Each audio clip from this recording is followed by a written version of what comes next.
Got to clear my throat. Testing 1 2 3. Testing 1 2 3.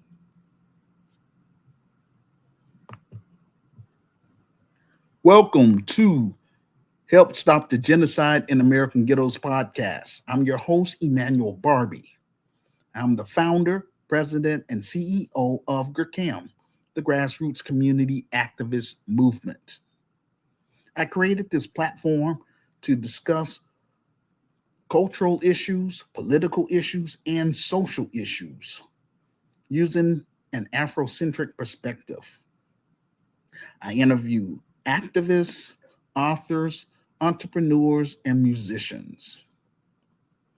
Some of my critics tell me that my introductions are too long. Well, I'm going to try to be mindful for those of you that have short attention spans. I recommend that you go to my Medium transcript located in the comments section of this audio podcast on my YouTube page. Click on the link, then scroll down to show and prove. And I recommend that you just watch, just watch the videos. That's all I can say. For those of you that I would like to know more about, what this organization is all about, what I'm trying to get popping here in the city of Chicago, just listen to what I have to say, and also, check out my I come with receipts, so check out my what you call that, just fact check, in other words, my information. That's all I'm saying.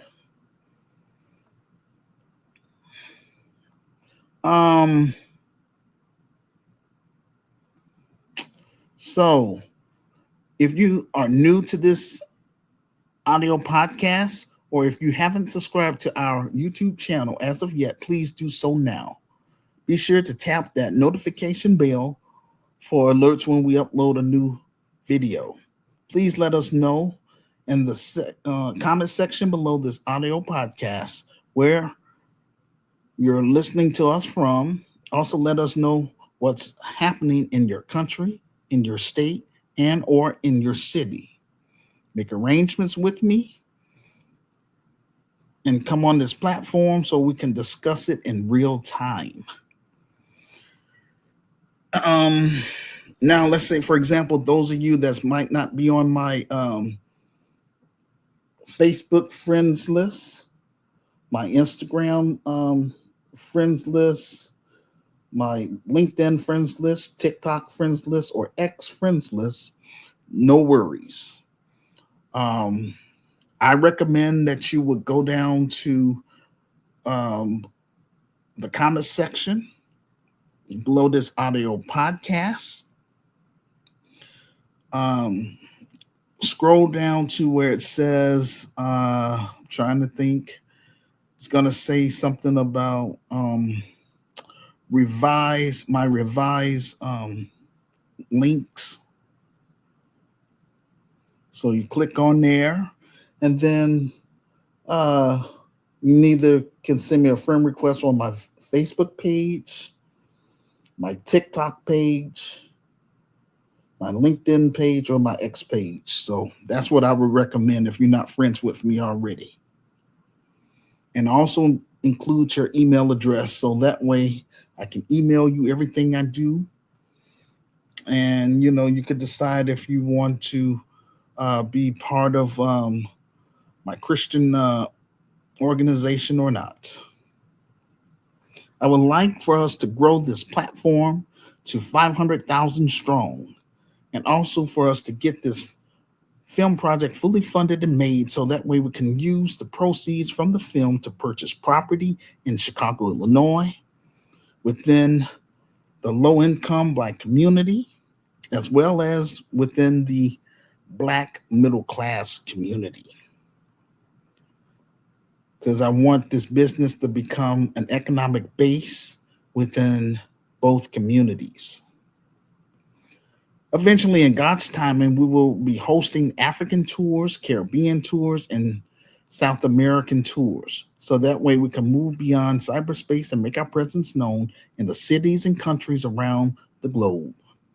On this platform, we share news and social commentary on a variety of topics ranging from politics to social justice issues. I provide my thoughts and views in details. I provide receipts that support my statements.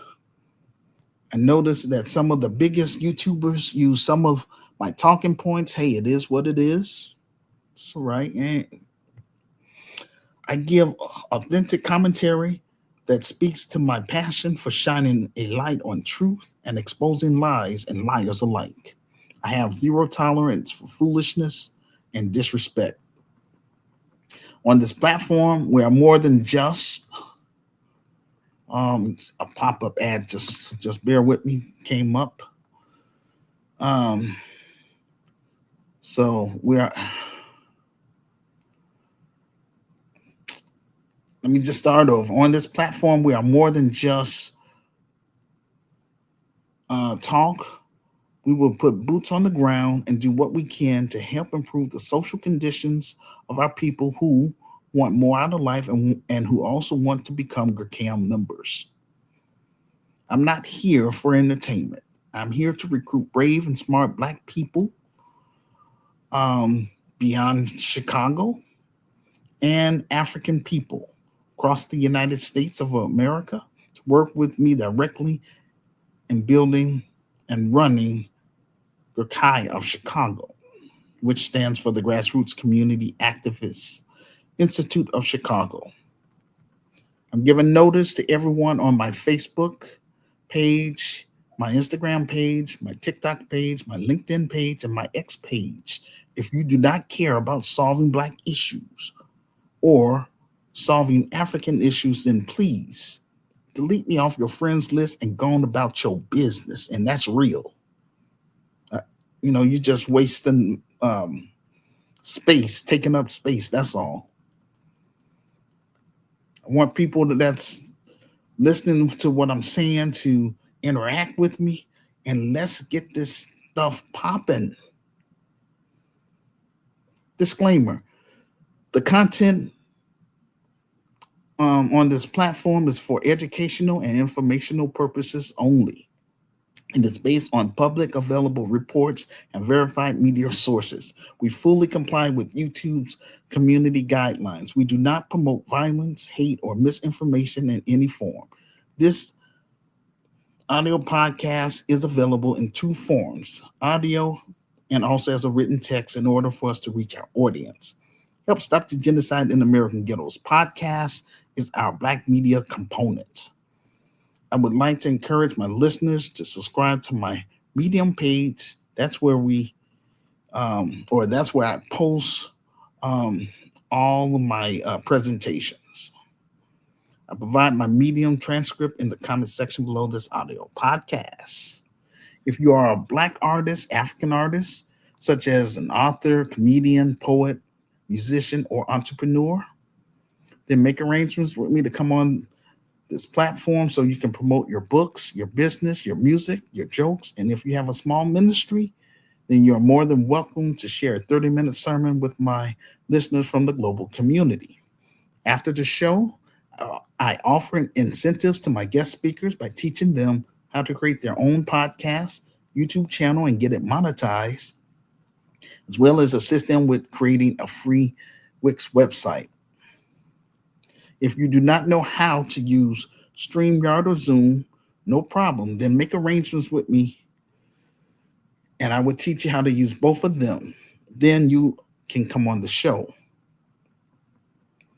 Um, I'm available Thursday, August 13th through Sunday, August 16th, Monday, August 17th, Tuesday, August 18th, Thursday, August 20th through Sunday, August 23rd, Monday, August 24th, Tuesday, August 25th, Thursday, August 27th through Friday, August 28th, Sunday, August 30th, and Monday, August 31st, all between 2 p.m. to 9 p.m. American Central Time. If you are a member of my GRCAI of Africa group on Facebook, then don't worry about getting my ebook. I'm mindful that um, you all are that live on the continent um, are living from hand to mouth. I need for you to step up though and help put me on blast by leaving public comments about the topics in the comment section. Um, uh, the comment section on each um, episode that I do. And most of all, please share my YouTube link with all of your friends on Facebook and any other social media sites that you're on. This will help get the ball rolling. And my past guest that was on the show on Saturday, he asked a good question. He asked me, "Well, Emmanuel, how long do you think it's going to take for you to get your business up and running, and for you to get the film to be fully funded and made?" And basically, I was trying to tell him, but my time ran out on Zoom. But all I can say is, um, it's up to the the Black grassroots and the global African family. The ball is in their court. You know what I'm saying? Ain't nothing more I can do. I wrote the vision and made it plain in my revised book. You know, um, I have a virtual store. I have my online groups. I have this platform. My film project is my last attempt to try to do something positive for my racial group, Black Americans. That's just my last attempt. Been pushing my vision and plan to um, Black America, specifically Black Chicago, for the past 34 years. Of course, I'm upset. I'm not happy about that it's taken so long. But again, God give us free will. It is what it is. That's all I can say on that. I encourage Black content creators and African content creators who have a large following. Please allow me to come on your platform so that I can speak to your audience about my revised book and my film project. After all, my Christian business is for Black millennials and Generation Z. This is not my burden alone. This is a shared burden. GRCAI members will take the lead in solving our social issues. We're not going to wait till someone pass the mantle to us. We're going to build our own mantle. I don't want the brand and the vision to die in America. I don't want to be stagnant for another 34 years. Again, this is why I'm reaching out to African immigrants and the global African family. And I want the global African family to know my story. And I want to make sure that none of my members under my leadership would never have to go through this type of foolishness that I endured. That's not cool at all. It's a straight up turnoff. And that's why my business is membership based at this point in time. I can't build with some off code, or we can't build with off code people. That's all I can say. Can't build with paranoid people. You know what I'm saying? This is why I'm pushing my vision to the Black world. This is my contribution to Africa's rising. This year, we are determined to get this film project fully funded and made so that we can get our story on the big screen in order to reach the Black world and let them know who we are and what we're trying to do for Black Americans who identify as DAS FM, descendants of American slaves / freedmen, who are trapped in American ghettos.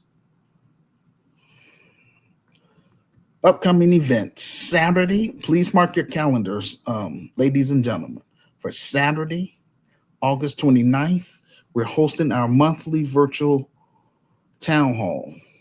I'm encouraging 5 people from my Facebook page or from my Instagram page, LinkedIn page, TikTok, or from my X page to come forth and to be on my panel. So that way we can discuss our monthly theme. Quote, navigating the future with AI and tech, moving the Black community forward. That's what we're going to try to do. Where? YouTube Live. When? Saturday, August 29th, 2026, time 2 p.m. American Central Time, 3 p.m. Canadian Time, 8 p.m. West African Time, 9 p.m. South African Time, 10 p.m. East African Time, and 8 p.m. UK Time. If you're interested if you're interested, then please send me a message to my Facebook inbox along with your email address so that way I can email you specific instructions about being on the panel. If you are unable to participate on our monthly um, virtual town hall conference, no problem. Then please listen to the replay, leave a public comment about the topic in the comment section below this audio podcast, and most of all, please share this audio podcast with your friends on all social media sites you are on. This will help get the ball rolling. Ladies and gentlemen, so after I give my presentation, that's called side A. I'm gonna do my little pep talk, and then after that, I'm gonna turn the show over to my panel. Now, if I don't like what happened, last month, nobody showed up. Hey, it is what it is. No shame. Doggone it, I just have to do the show myself.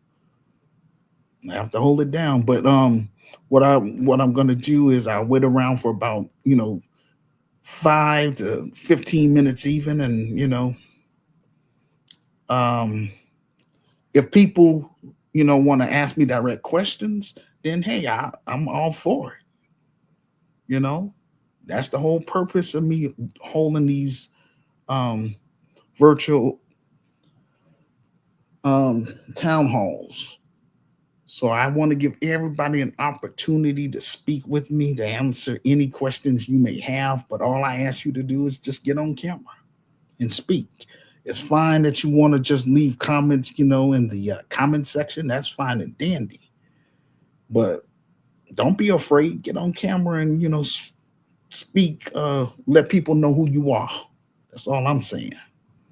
Because doggone it, I ain't on here to cower behind no computer. I'm here to recruit. Same reason why I wrote that book is to recruit brave and smart people, point blank. So we can move this thing together and forward. Make our presence known in the inner cities because that's where all the unnecessary uh, deaths and violent crimes take place. It's all because of finances, and That's why the white supremacist financial elites created the black ghettos in the first place. So that way we can, I would say, just kill each other. It's horrible. And a lot of people, it's just a shame that a lot of our people got caught up, want to look down on people that's trapped in the black ghettos and all that stuff. So that's how come they create a sub, culture. You know, sad, but that's where I came from. Now I'm not going back to the hood to say how um, successful and all that stuff I am. We're gonna build this business from the mud, GRCAI members. But we're not gonna just have all of our business in the low income black community. We're also gonna have it in the black middle class community because that's what I want my members to strive for becoming middle class. You know what I'm saying? Then you don't have to deal with all that drama that's take place in the inner cities. But again, we want to make our presence known in the inner cities, but specifically here in Chicago. And I talk about that in detail in the book.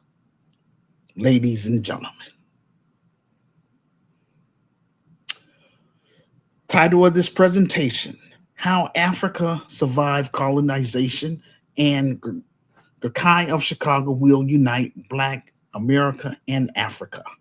Our first topic: How Africa Survived Colonization. Today we're going to discuss a TikTok video that I watched over the weekend entitled, quote, Colonization in Africa Explained. To watch the full video, just go to my Medium transcript located in the comment section below this audio podcast. Click on the link, then scroll down to show and prove. There's a video of a white individual.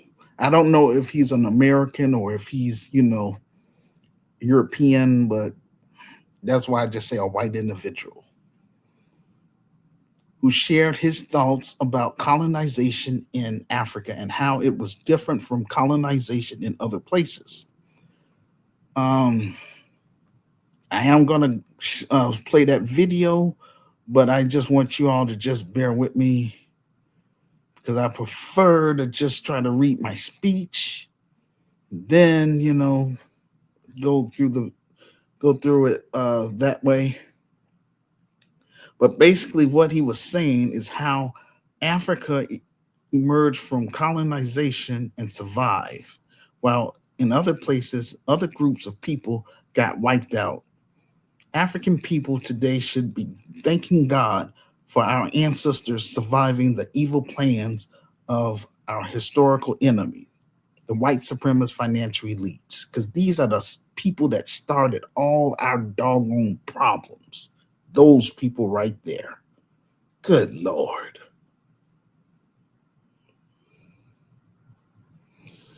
So, and that's all. Like I say, I mean, it's rough, but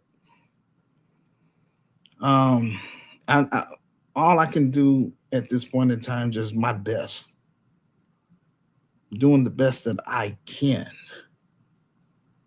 to reach more people like Sister Renee.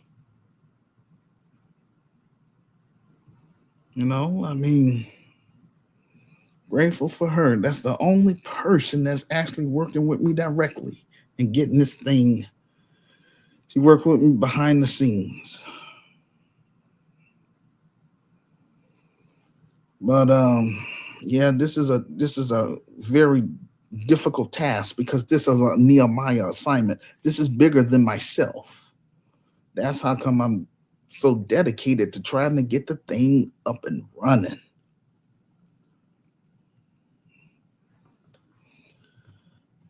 Our distant cousins on the continent were able to come out on the other side and are still very relevant in today's geopolitics. I'm going to play the video clip, then I'm going to share my commentary about the topic. I'm gonna just go ahead and play it now, y'all. Fair use TikTok. But yeah, this is the only one that I'm gonna play for now, and then after that, I'm gonna go ahead and finish reading up my presentation. And then, because I want to switch up a little bit, and then I'm gonna play my favorite videos that I liked it.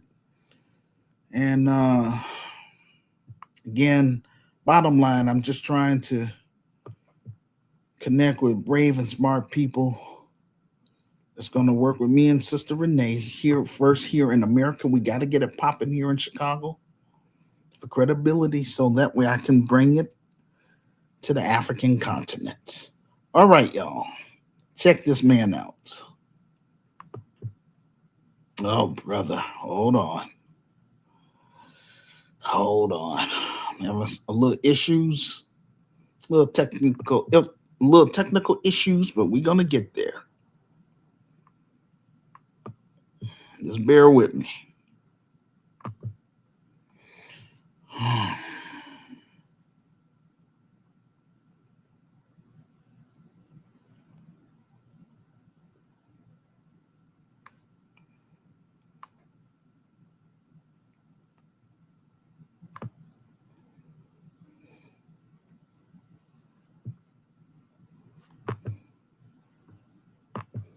All right, here we go.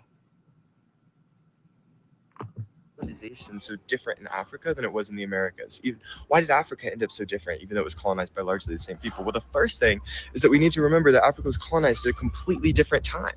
The Americas were colonized in like the 1600s, 1700s. Africa would be colonized in the late 1800s. Okay, like, and these countries wouldn't achieve independence until like the 1950s, 1960s. In 1950, which was only like 70 years ago, only 5 countries in Africa had independence. Contrast that to Latin America and the Americas, all basically everywhere was already independent.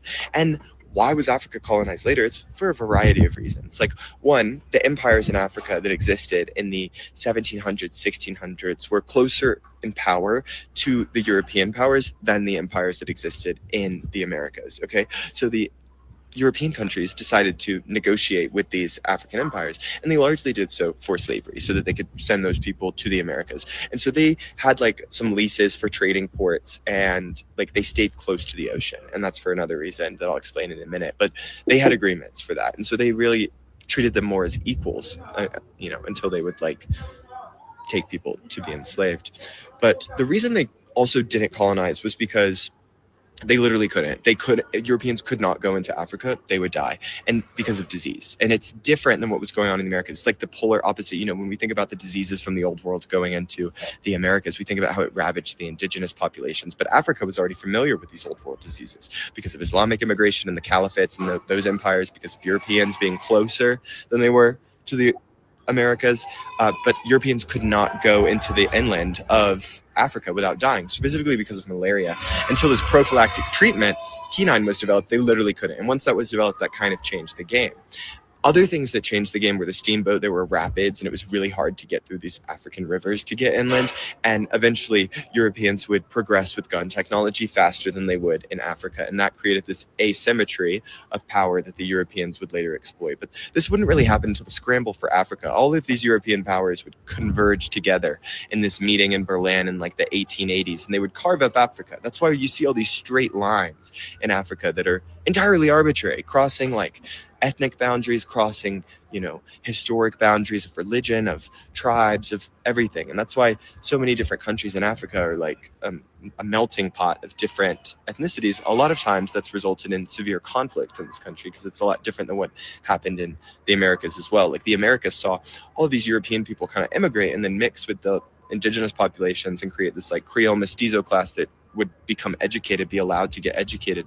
The colonization of Africa was pure brutal resource extraction. People weren't moving there. There was like this white governing body that ruled over most of the rest of the population, and people wouldn't move there, partially because of the disease, partially because that wasn't the system that they were creating.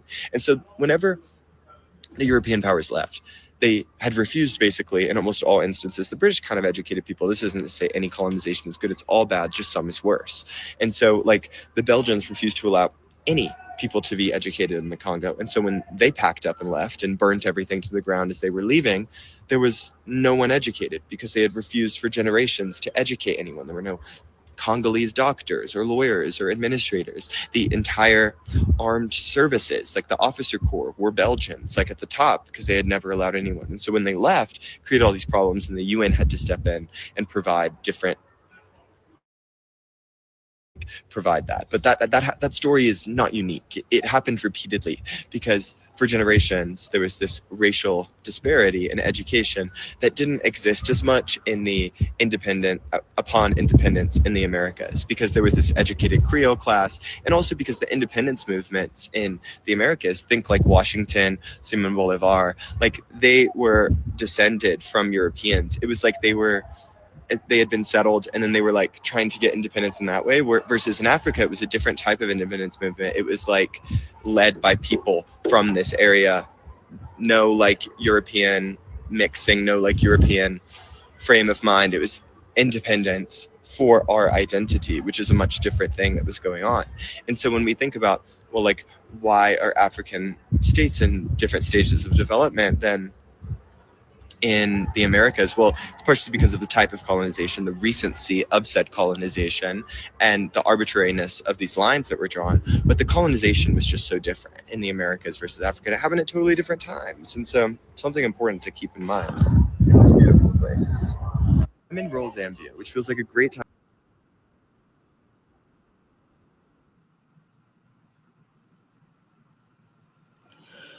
All right, so just bear with me, ladies and gentlemen. Just bear with me.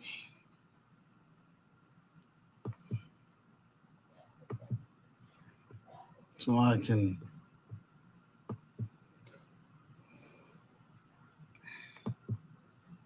Hmm. Okay, I've been touching on this topic when I was on Blog Talk Radio. He is correct that European powers in African kingdoms and empires coexist during that time frame.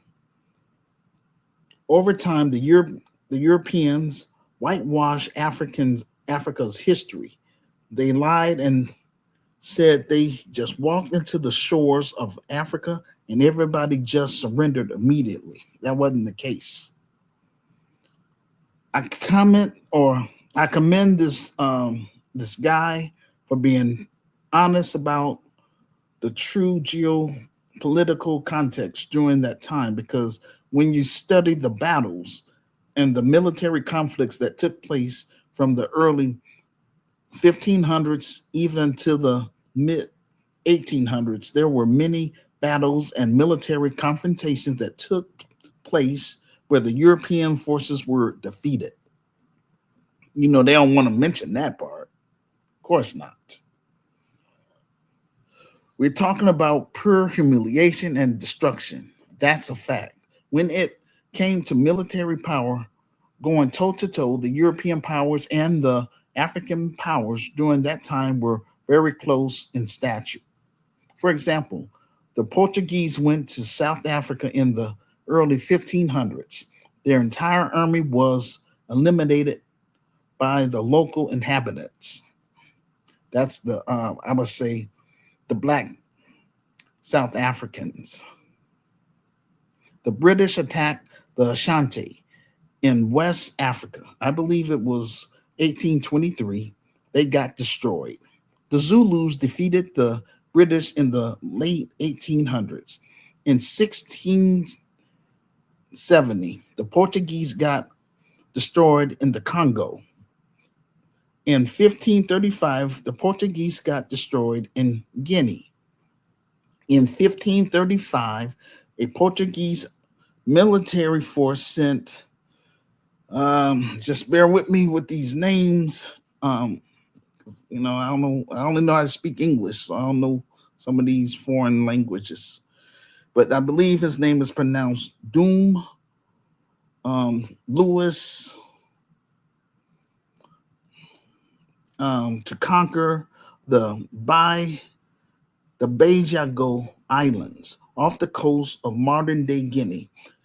That was completely destroyed by the powerful Navy force, resulting in a humiliating defeat and forcing Portugal to abandon attempts at conquering for decades.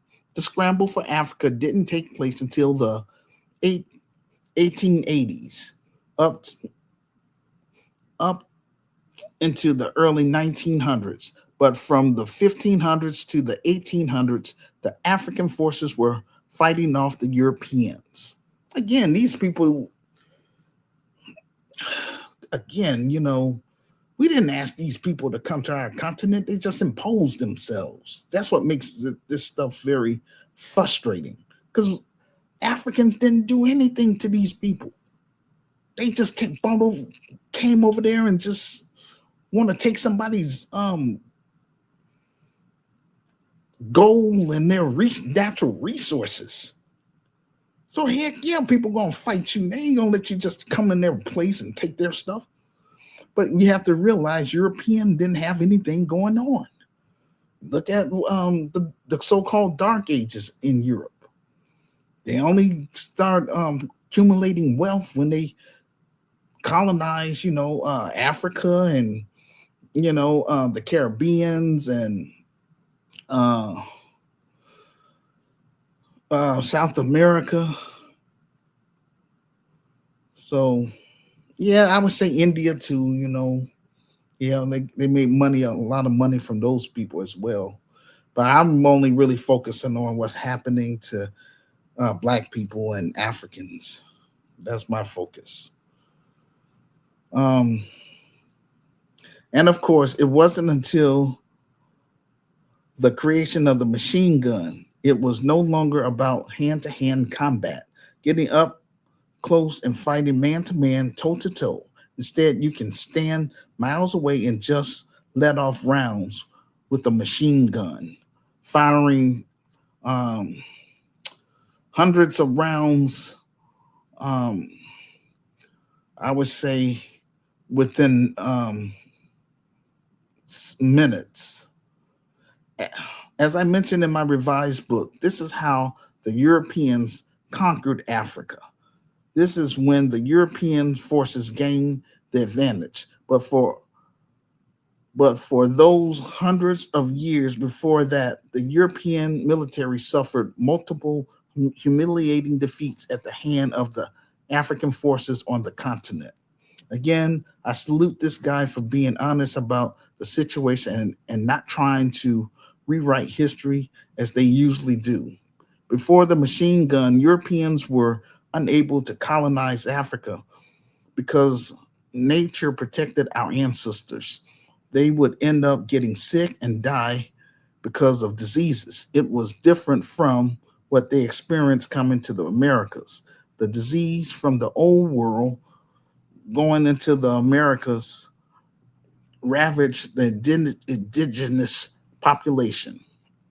But Africa was already familiar with those old world diseases due to Islamic immigration and the caliphate and those empires because of Europeans being closer than they were to the Americans. Europeans could not go into the inlands of Africa without dying because of malaria. Like I said, the African military forces were whooping their butts for centuries. These guys came off their boats smelling funky, lack of showers for weeks, coming with diseases. Our ancestors' immune systems were able to fight off those diseases in comparisons to other places that might not have been familiar or exposed to those same diseases were mass masses of indigenous people were died off as a result of European contact due to smallpox.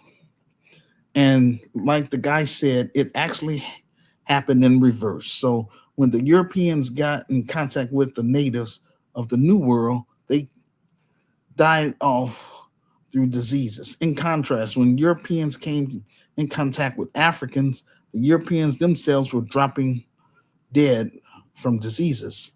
The African militaries were whooping the Europeans' butt and kept them on the coastal areas. Nature itself worked out in our favor. So in the video, he talked about the difference between the independence movements in the so-called New World versus the independent movements on the continent. The independent movements in the Americas, like Washington, a descendant of Europeans. In Africa, it was different types of independent movement. It was led by people from the soil. Europeans were not able to settle in certain parts of Africa because nature would not be kind to them. They could not survive the climate. Their immune system could not defend them against the pathogens that they might encounter. After all, the tragedies that happened to black Africans, the slave trade, the scramble for Africa, all the European forces converge on the continent to come and destroy it. We are still there today. Thank God. I want to be a part of Africa's rising, but I need African immigrants in the United States of America to work with me directly. First, by reading my story and helping me get my ebook on that bestsellers list so that way I can be in a better position financially to hire Black people, African people, and others. Secondly, work with me and Sister Renee in getting our film project fully funded and made so that together we can make a powerful Black empowerment film in order to reach the Black masses and the Black world. I need GRCAI members across the United States of America, both Black Americans and African immigrants, to help us make our presence known in Black Chicago, in the Black low income community and the Black middle class community, and also build a bridge with African immigrant community in Chicago and the surrounding suburbs. That's all I'm asking. We aim to make Chicago a model for other cities across the United States of America, and we also aim to expand our Christian business to 10 African nations. Um, Experts say that Africa's demographics is going to explode in the future.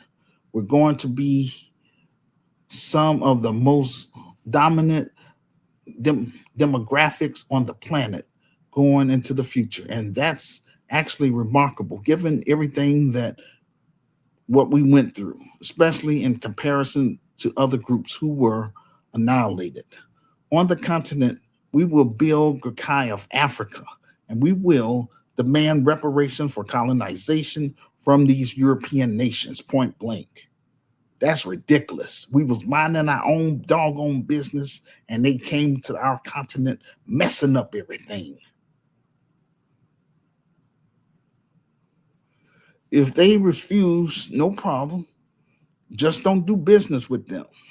And we have to demand our um, African citizens going to have to demand from their governments to remove people on the continent who colonized our ancestors and the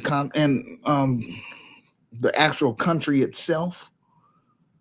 They're going to either have to pay reparations, or if they don't want to pay reparation and if they don't want to go back to their homeland, I recommend you just put them in prison. Make them go to prison then. Because we didn't ask these people to come to our continent. They imposed themselves. We do not want to be Europeans. We didn't. We don't want former colonizers on our soil.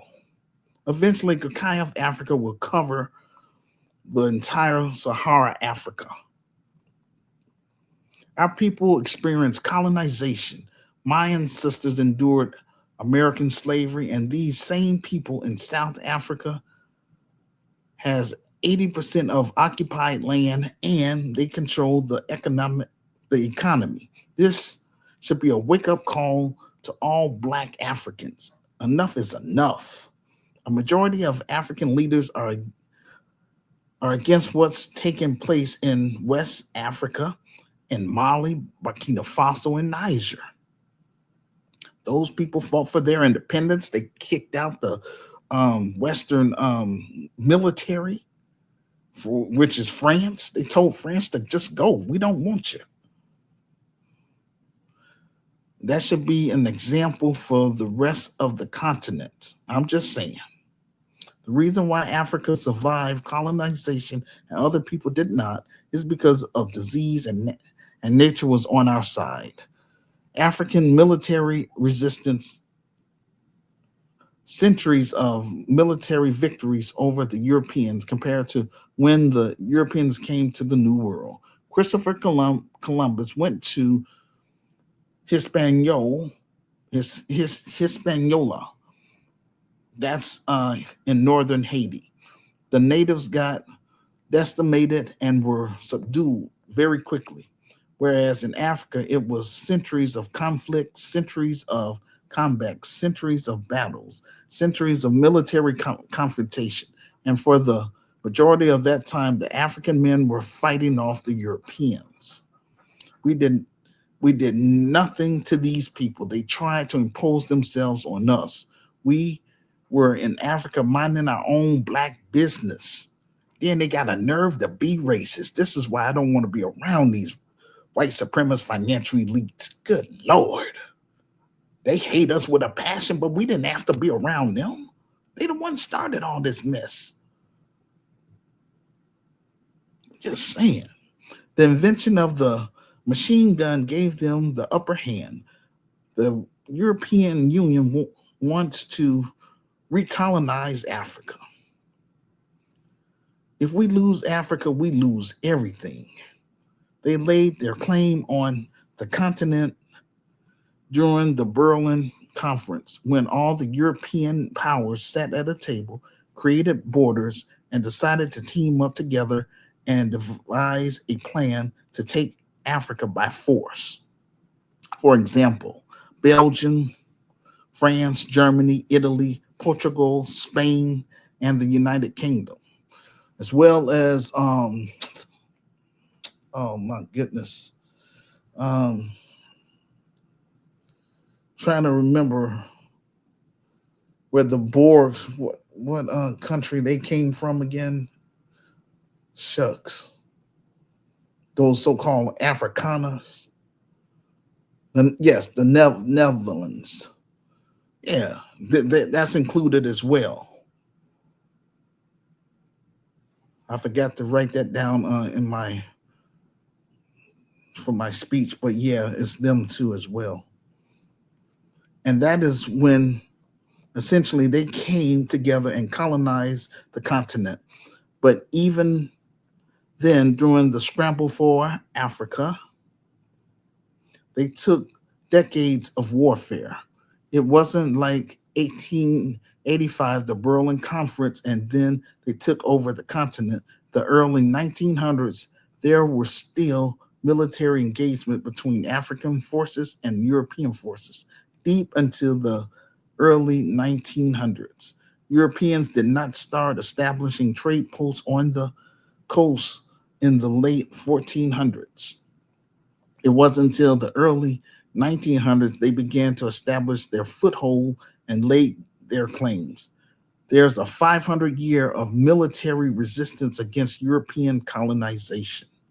After everything we've been through, all the adversities we've been through, we came out on the other side still intact. We have our genetic material still intact. We still exist. We're still relevant in today's geopolitical um, in comparisons to other groups who also suffered European colonization but are no longer here. They've been eliminated by disease and war, but we are still here and we are still relevant. We can still turn things around on the continent in our favor. We can still once again build militaries that we once had back in the day that were able to go toe to toe with the European invaders. We can once again build those civilizations that were documented by the European travelers like Park, who described magnificent civilizations. So we can once again turn it around and get back on top. Please leave a public comment about the topic in the comment section below this audio podcast and share with your friends on all social media sites that you are on. This will help get the ball rolling. Our second topic, Kakayo Chicago will unite Black America and Africa. I believe that Kakayo Chicago will unite Black America and Africa. In this episode, we will discuss the importance of African immigrants who reside in the United States of America that will join the grassroots community activist movement and benefit domestically and internationally. On this platform, we center Africa and the Black world in today's geop- geopolitics. Like it or not, because a lot of people that I run across, I'm gonna say not a lot, but I'm gonna say a large amount. You know, they tell me they like the business and things like that, but they don't like the Christian part of it. And I keep trying to explain to them, hey, you don't have to technically be a Christian. You could be secular, okay? But only thing is now, if you're a devil worshiper, nah, I don't want to fool with you. You can't be a part of this business. Um, Practice witchcraft, voodoo, and all that kind of stuff. I don't want to deal with you. Can't be a part of us. because that goes against my faith and all that stuff. I'm just saying. So, but yeah, you don't have to be necessarily a Christian to be a part of this business, just long as you come with clean hands. That's all. Don't try to undermine us. Our focus is just on solving Black issues. When I come to Africa, we will focus on solving African issues. That's just how it's going to be. I'm called by Jesus slash Joshua to build the best Black Christian business within the United States of America, and that is GRCAI of Chicago, the Grassroots Community Activist Institute of Chicago. With the help of GRCAI members, we're getting it from the mud. The GRCAI of Chicago mission to help clean up the low-income Black community by eradicating urban violence in Chicago through arts, culture, commerce, spiritual development, and hosting African tours. Advocate for Black Americans who identify as DAS FM, that stands for Descendants of American Slaves / Freedmen. Promote Black economic empowerment, education, entrepreneurship, financial literacy, and economic stability. Promote healthcare access and promote civic engagement and advocate for lineage policies and social justice. We will promote economic opportunities and become an economic base in both the low income Black community and the middle class Black community. We also want to build a bridge between the African immigrant community in Chicago and surrounding suburbs. The County of Chicago will consist of a nonprofit sector and also a for profit sector. The County of Chicago will be a multi purpose facility. Under our for profit sector, my advisory board team will assist me in entering the grocery store industry, the healthcare industry, and the housing industry because as humans, we all need food, healthcare, and shelter.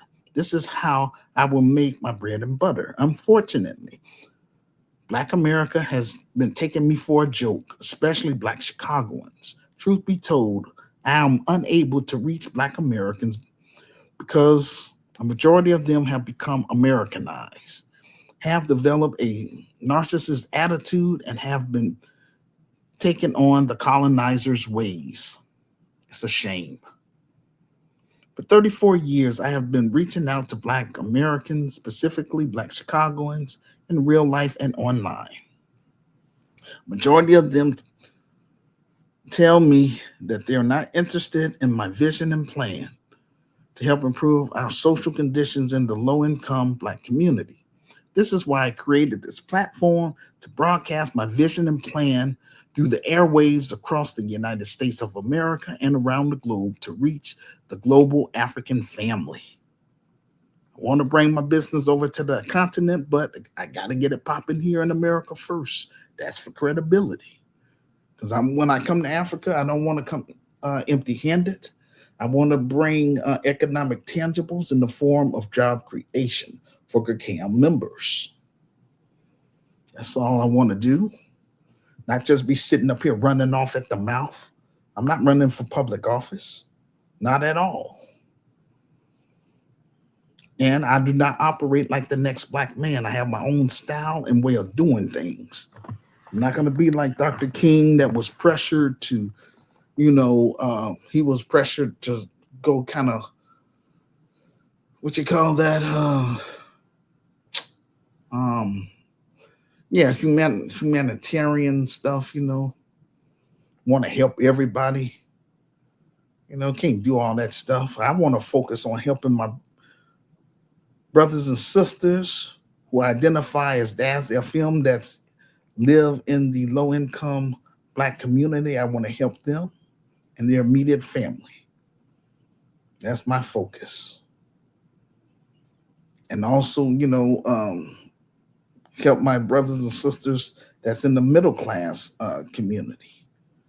because those are the people that I'm going to hire in the first place because they're going to have the talents and skills that I need to make sure that this business is going to be effective and successful for years to come. As I mentioned in my uh, many times before, this is spiritual warfare in real time. All that I can do at this point is to continue to encourage my listeners across the United States of America and from around the globe to help me get my ebook on that bestsellers list. The title of my ebook is, quote, The Solution for Black America, Reclaiming, Rebuilding, and Restoring the Urban Ghettos in America, second edition. It's available on Amazon in two forms: as an ebook for $9.99, as or as a softcover book for $15 plus shipping and handling.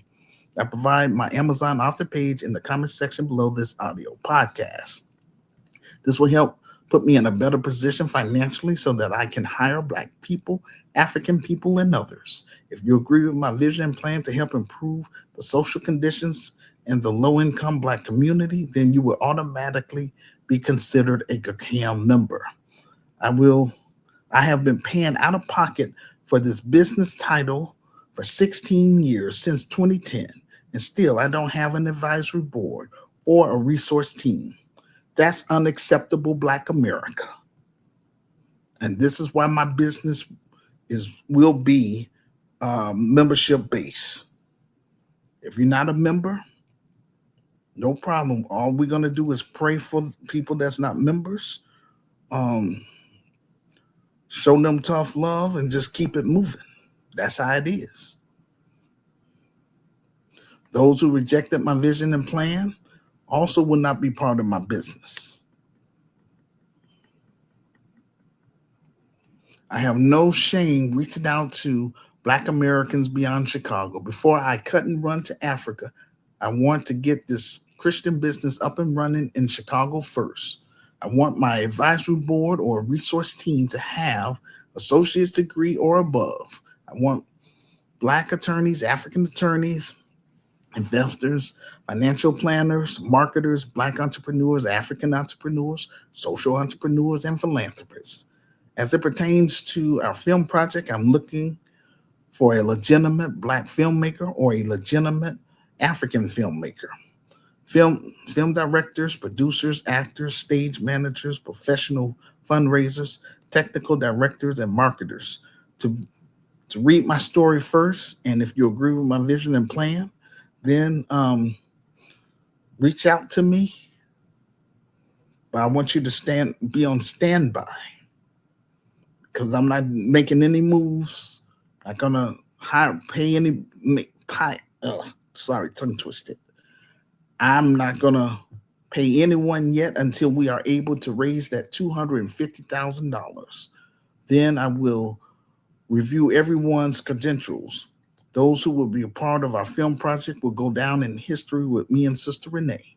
This film will be made in Chicago and surrounding suburbs. I need Black Americans who identify as DAS FM, descendants of American slaves / freemen, to stand up. After all, this business is for you and your children, especially those of you who reside in Chicago. I need GRCAI members across the United States of America to participate in our monthly virtual town hall meetings in order to help spread our information and for us to get this film project fully funded and made. I don't want to waste any more time online. Either you are part of the problem or you're part of the solution. That's how it is.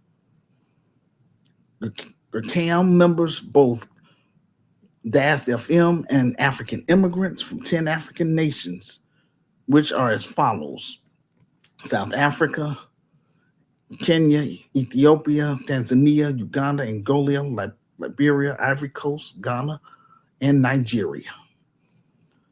GRCAI members will help me build and run GRCAI of Chicago. Black Americans will heal. Okay, in this business, Black Americans will heal from the slave mentality, which is Willie Lynch, and African immigrants will heal from that colonized mindset. Both groups will learn how to respect each other's cultures, learn how to trust one another, and do business with each other for credibility before we expand and replicate GRCAI in 10 African nations. Once we obtain a physical building, then we will encourage local residents on the west side of Chicago, in Austin, Garfield Park, and North Lawndale, which is the Black community, to attend our mandatory orientation. Everyone must sign the community pledge, pass our criminal background checks, and those who are 18 and above must submit their thumbprint to be placed in our database. In time, we will offer a second chance program for people of non-violent crimes, former gang members, and homeless individuals within our community, depending on our budget and sponsorship. Cal Chicago will raise the bar in Black America by separating ourselves from the enemy within our racial group, who are con artists, Black boule, degenerates, Democrat shields, hardened criminals, pedophiles, off code Negroes, and urban terrorists. There will be consequences in place to handle such persons through our Judas list. Eventually, we'll make our presence known on the south side of Chicago in both the low income Black community and the middle class Black community. Over here, we are M1, meaning we are melanated first. Nothing else on earth matters. Our focus is on solving Black issues in America, point blank. You know what I'm saying? That's why I'm saying a lot of people sitting up here getting, I don't want to be doing this another 34 years. This is ridiculous. It's a straight up turnoff. And I don't like it. Um, DAS FM will benefit from GRCAI of Chicago because we will focus on strengthening the Black family or descendants of American slaves / freeman lineage.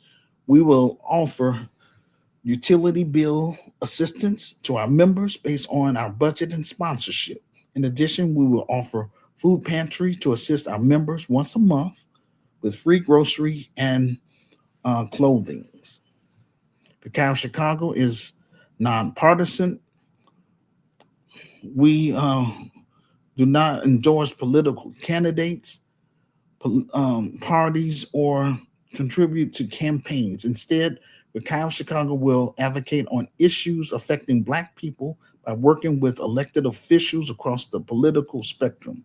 We will provide our members and students with nonpartisan information on candidates' position on health, financial security, and quality of life.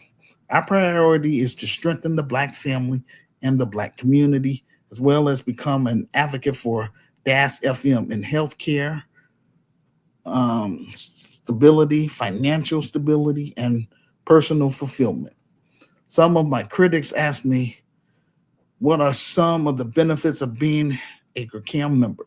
GRCAI members will have an opportunity to audition for roles in our Black empowerment films, discount at our live concerts, um, on our, at our Black-owned grocery store, our hotel, our fitness center, and our child care services, access to our digital magazines and digital bulletin boards.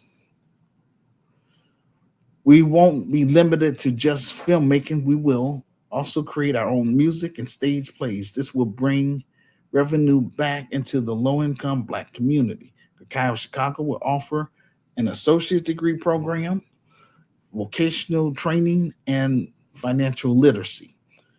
One of the things that I will champion when I expand the Chi of Chicago to Africa is the African Continental Free Trade.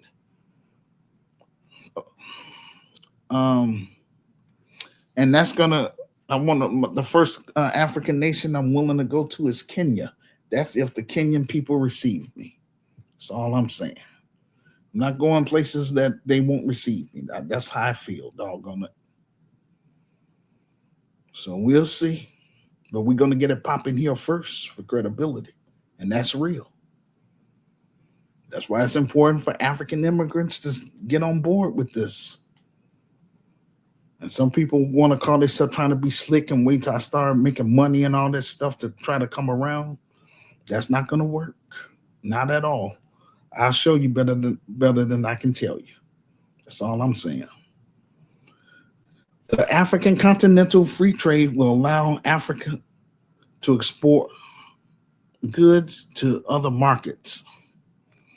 In Africa, they have a 1.59 billion people population, so we can plug Black Chicago into that market so that we can exchange good between Africa and Black Chicago, um, tariff free.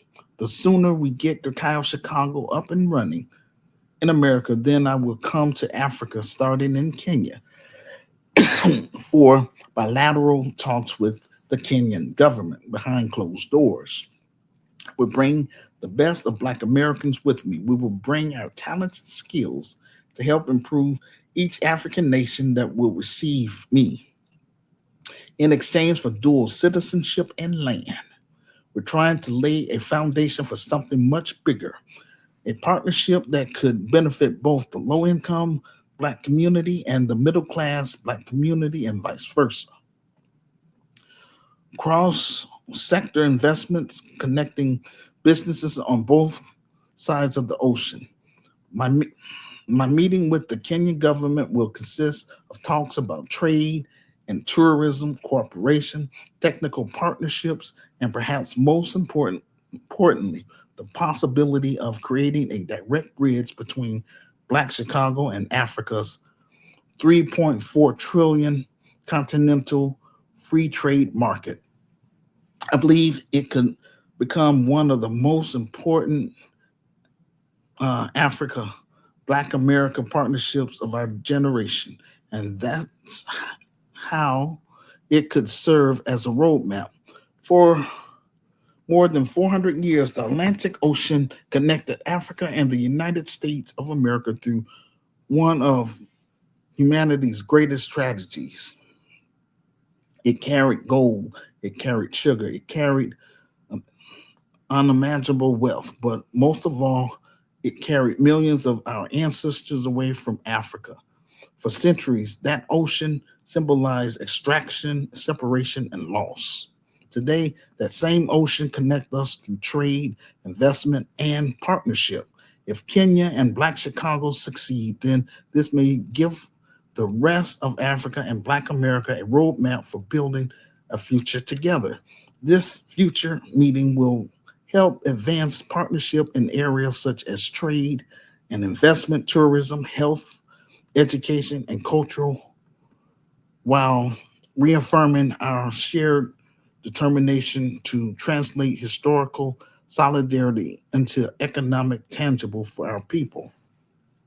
This future meeting can serve as an important platform for dialogue and practical cooperation between our two countries.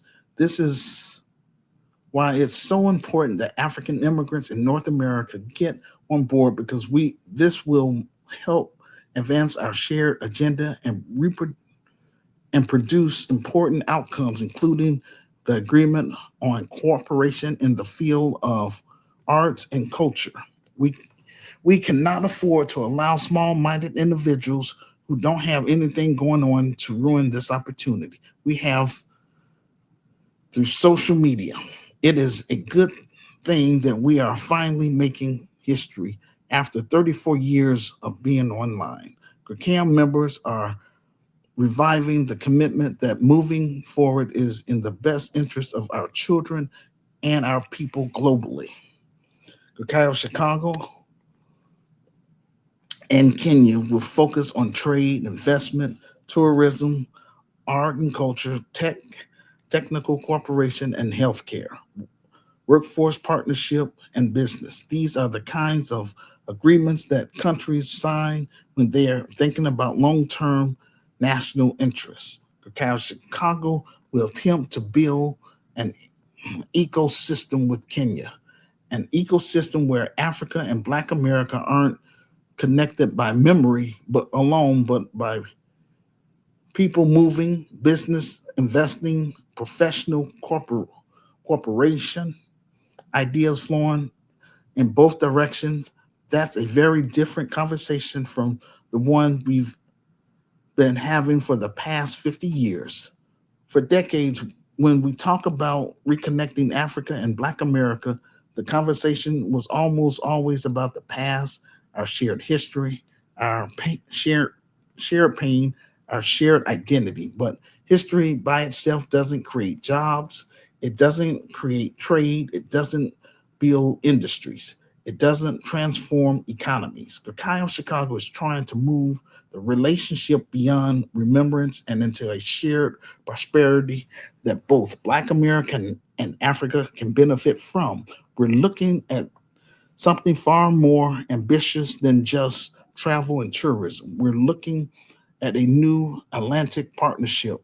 For nearly 400 years, the Atlantic Ocean was one of the biggest trade routes in the New World. It transported gold, ivory, sugar, cotton, Rome, and millions of enslaved Africans, which were my ancestors. The Atlantic Ocean was the engine of a global economic system, a system that generated enormous amount of wealth for European economies while leaving Africa undeveloped economically. Western nations were built on the backs of slave labor. The United States of America and Europe accumulated their wealth off the backs of enslaved Africans. Africa enslavement in North America, South America, and in the Caribbean created an enormous amount of wealth, which funded which funded banks, financial industry, and transformed the global balance of power. Even after slavery ended, the structure of the relationship didn't change because the white supremacist financial elites are still living off of slave labor due to generational wealth that's passed down from one generation to the next. Africa, Black America, the Caribbean, and South America remains connected by memory, but completely disconnected culturally. African countries trade more with Europe than with Black America or the Caribbean. Caribbean nations trade more with North America and Europe than with Africa. Our music and movies travel, but our economies remain stagnant. This is why I created GRCAI to connect Black activists, Black advocates, African av- activists, African advocates, Black entrepreneurs, Black artists, African artists to come forth and work with me directly in moving GRCAI from behind a computer, first on the big screen, then in the within the communities in Chicago for credibility before we expand to 10 African nations in and hopefully 25 cities within 25 states in across the United States of America. It's also my hope that Cacao Chicago would become a franchise on the global stage, just like McDonald's. For generations, we celebrated our shared history, our shared heritage, yet build our future separately. Look at what's happening today. Instead of an economic build on extraction, now there's an attempt to build based on investment, trade, innovation, shared opportunity. I believe that Cacao Chicago and Kenya could increase tourism, increase investment, and make it easier for entrepreneurs, students, and families to move back and forth between two nations. This would give Kenya opportunities in hospitality, agricultural business, technology, and much more. These aren't industries of the past. These are industries that are shaping the future. Gakai of Chicago is not just interested in doing trade with Kenya. We're interested in using Kenya as a gateway into nine other African nations and eventually the entire Sub-Saharan African market. The market of more than 1.5 billion people as a completely different level of ambition. This time it is economic emancipation for our people, and we have no option than to work together to bring our competitive advantage together to be able to create the prosperity that our people deserve. Africa has a market of 1.4 billion people with a GDP of almost $3 trillion. So that opportunity is available, and vice versa. Getting Kenyans to invest in our Black middle class communities and our Black low income communities in Chicago through real estate, Black institutions, and our Black manufacturing companies. We can plug Black Chicago in so that we can exchange goods between Kenya and Chicago under the duty free, tariff free program. Kai of Chicago would love to have an opportunity to be a part of Africa's Continental Free Trade Agreement. You see, the African Continental Free Trade is the largest free trade in the world by the number of participating countries. It brings together more than 1.4 billion people into a single market, allowing African countries to trade goods with reduce or eliminate tariffs. My question when I talk with African government officials is, can GRCAI Chicago be included in that agreement? Think about the impact that would have in our Black community. Chicago, instead of GRCAI Chicago seeing Kenya as another export market, GRCAI Chicago could potentially see Kenya as a gateway into the entire African continent.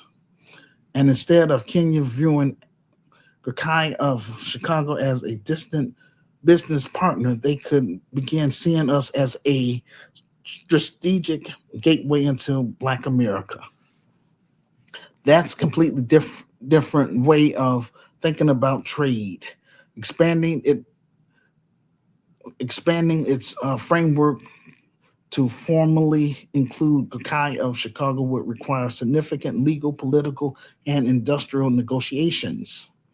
For decades, conversation between Africa and Black America have largely revolved around history. What I am trying to do with GRCAI of Chicago is to take our Black Christian business to the next level by saying, what if we can build an economic future that is just as ambitious as our shared past experience? Even if part of that vision becomes reality, it could fundamentally change how Africa and Black America do business for generations to come. The economic inequalities that the white supremacist financial elites impose on us haven't magically disappeared. They are still here. It's time for Africa, Black America, Brazil, and the Caribbeans to begin writing our own story and working together for the sake of Black children and African children. The Atlantic is no longer simply a reminder of what was taken from us, but a bridge connecting what we can build together. Could this be the beginning of a new Black Atlantic? In Cacao, Chicago, we're looking to exchange our future teachers, physics and math teachers, science teachers, for Kenyan teachers, physics and math teachers, science teachers. For centuries, the Atlantic connected Africa, South America, North America, and the Caribbean because other people designed that relationship. European empires decided what would move across the ocean. They decided where people could go. They decided who could profit. Africa and the Caribbeans didn't write the rules, but they live with the consequences. But today we have the opportunity to design that relationship ourselves. Kenya and the Kai of Chicago could someday conduct joint research on renewable energy, artificial intelligence, public health, or agriculture. Imagine musicians, filmmakers, fashion designers, and digital creators collaborating not because they're invited to a festival, but because they're building business together. That's what I mean by a new Black Atlantic. We celebrate each other's struggle. We honor our shared history, but emotional connection by itself doesn't build wealth. Institutions do. Capital does. Trade does. Policy does. Our shared history should be the foundation of our partnership, not the limit of it. Our ancestors gave us a common story. Our responsibility is to build a common future. If I succeed in bringing GRCAI of Chicago to Kenya through Africa, Africa's free trade agreement, how transformative could that really be in our low income Black community and our Black middle class community? Africa is not only the birthplace of our ancestors, but as one of the greatest opportunities of our generation. So, whether you're interested in history, culture, business, investment, or simply seeing the continent through a new lens, we love to have you join us when we begin hosting our African tours, Brazilian tours, and our Caribbean tours. Bottom line, as long as we remain in America, we will be treated as third, fourth, and fifth class citizens because the foundation of the United States of America is anti Black racism, which was the law of the land before the U.S. Constitution was written. Our people fought in every single war, and yet we are still treated like trash. And that's not cool at all. Forget that. Our grandparents march and protest, begging the descendant of slave owners for freedom, justice, and equality. That can't happen because it goes against white supremacy. We are creating a kind of Chicago for Black Americans who are unable to leave due to their finances. As for me, in my house, I am reclaiming my ancestral homeland, which is Africa. DAS FM, along with Native Africans, are going to reclaim our continent and our birthright. Those who remain in America, just know you got to stand and fight. You have to look out for each other. There wouldn't be no America if Black Americans didn't build it. They couldn't have left us. They could have left us where we were. They were nowhere. We were nowhere near Europeans. They cannot do anything on their own. That's why they flooded this country with immigrants so that they can have cheap labor. Please leave a public comment about the topic in the comments section below this audio podcast and share with your friends on all social media sites that you are on. This will help get the ball rolling. I am a Black American, a descendant of American slaves slash freedmen. I am called to help improve the lives of Black Americans who become GRCAI members and build a connection with African immigrants who want to be a part of us. GRCAI members will assist me in building and running this Christian business, GRCAI of Chicago, so that both groups, Black Americans and African immigrants, can build and heal from the scars of slavery and colonization. My people who have the moral capital, our fight for civil rights and human rights, this business is for you and your immediate family members. Thank you for listening to our audio podcast and joining us on the stream. We greatly appreciate it. A need for you to support our film project so that we can move GRCAI to the next level.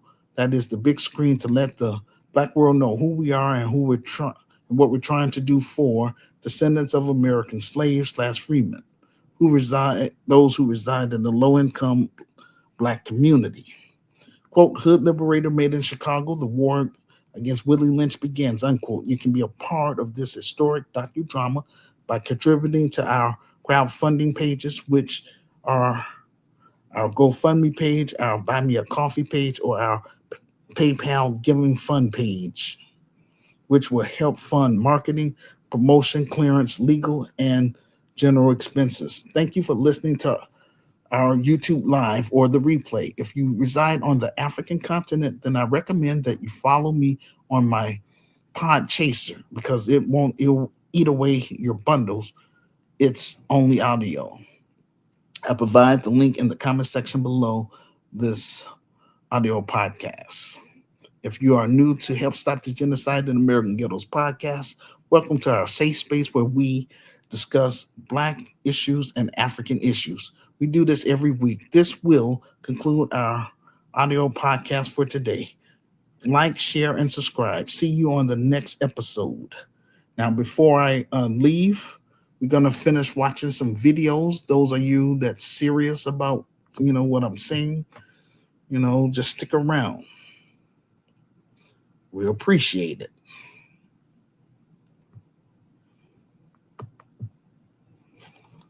Okay.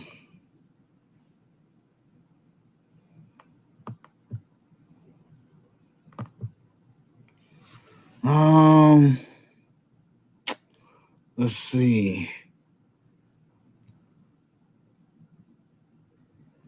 Let's check this out. Okay, so fair use for all these videos that I'm playing. Just putting it out there. Fair use. Family, welcome back to the African Diaspora News channel. My name is Lenience Akutunu.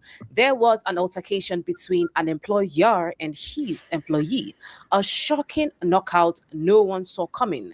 The confrontation was between a Chinese employer and his Zimbabwean employee. Now, one would have expected the employer to have an upper hand because, of course, because of his status, as the employer and the Chinese boss in Zimbabwe. But no one expected the dramatic turn that came with it. During the confrontation, this Chinese employer was knocked out by his Zimbabwean employee, and it left onlookers stunned. I mean, he was knocked out. He was literally on his butt in a pool of water. Well, certainly not how anyone expected a workplace dispute to end, but that was how it ended. Family, it was a funny scenario. These Chinese bosses keep acting as though they are big.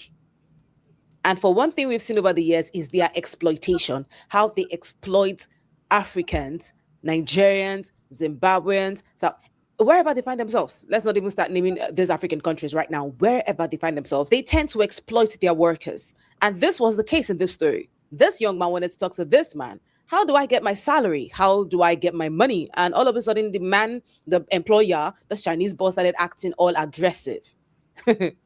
He came to this man with his fist, started acting aggressive, and this Zimbabwean employee gave him what he couldn't handle. Let's watch the video, and then we'll come back to talk about it.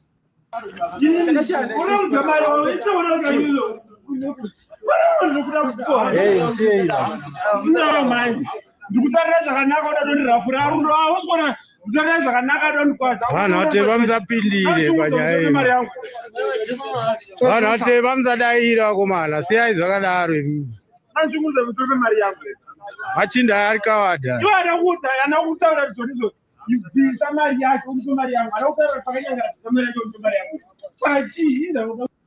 Think about where knowledge lives in most organizations. Before long, So family, in that video, as you saw, this Chinese employer was on his butt. With his wobbly legs, he tried to stand up. They tried to help him stand, but he couldn't. They had to assist him. I wonder how you throw a fist. Did you see the man you're trying to fight? Well, this Chinese, let's talk about what happened in this story, family. This Zimbabwean employee asked his Chinese boss about unpaid wages and his salary. I mean, it's right for me to ask my boss about my salary if I've not been paid for months. It's proper to ask about my salary. I mean, why is this man working? And instead of this Chinese employer to respond this man in the most diplomatic way possible, he resorted to exchanging blows. I mean, look at who he's exchanging blows with. And guess what happened? This exchange of blows and arguments they had this Chinese employer on his butt in that pool of water, as we saw in that video. And this happened at a construction site, as we saw. I mean, these stories are usually at a construction site. You either hear that they came for daily work and they weren't paid their daily wages, or they were exploited, or the money was reduced. It's what they usually do. You would think that because these are foreign companies, they would pay more, but they kind of adjust to the system. Where they get to a particular place, they adjust to the system and they see how these guys are being paid in their own country. So they pay them what they're being paid. Sometimes they reduce it. They bring it down a little. So for example, in Nigeria, an employee is paid 5,000 naira daily wages. When these guys come, they reduce it to 4,000 naira. Some of them, you might be lucky to see the one that would pay above that money. Right? So we have this video of a Nigerian who works for a Chinese, but at the end of the day, he wasn't paid. He was exploited. He was paid 3,200 naira from this video. And this guy said, I had to leave where I was, came to this place to work. How do I go back? I mean, I'm going to pay my tea fare. I'm going to eat. How do I go back? Now, when you go to a daily work, you hope that whatever you make should be enough to cover your transportation fare, as well as feed you or feed anybody you take care of, at least a sizable portion of food. But that wasn't the case with this man. He exploited this guy and started shouting on top of his voice. Let's watch the video. Master, 3,200. No, master, everything. All about the worker. Me work. No, so this time you work. Come on, boy, work. Come on, work. You see me call work. Come on, work. Me no. Come on, stop. Come on, work. Me slap. You come on, work. Me no do you. You come on, work. 7:30 something. You come on, 7:30 something. Money me call work. It's gonna house man. You come. You change. You don't come. Give my own paper. No, master. So you see, family, that this is a pattern. We talk about belts in road initiatives, constructions, and everything. You see that these jobs, these projects are handed over to the Chinese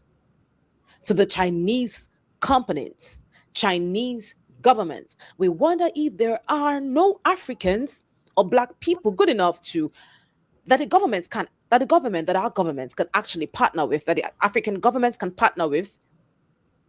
But you see this thing, I don't know if it's an obsession or they're in it. It's a 50-50 thing. It's a win-win for them.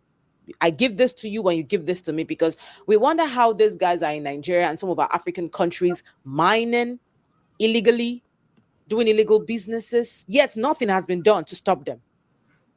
It simply means, in a way, the governments have a hand in what is happening. Because I won't see something going wrong and not step in to help. So they keep flexing their muscles as though they can beat Black people, Africans. They cannot.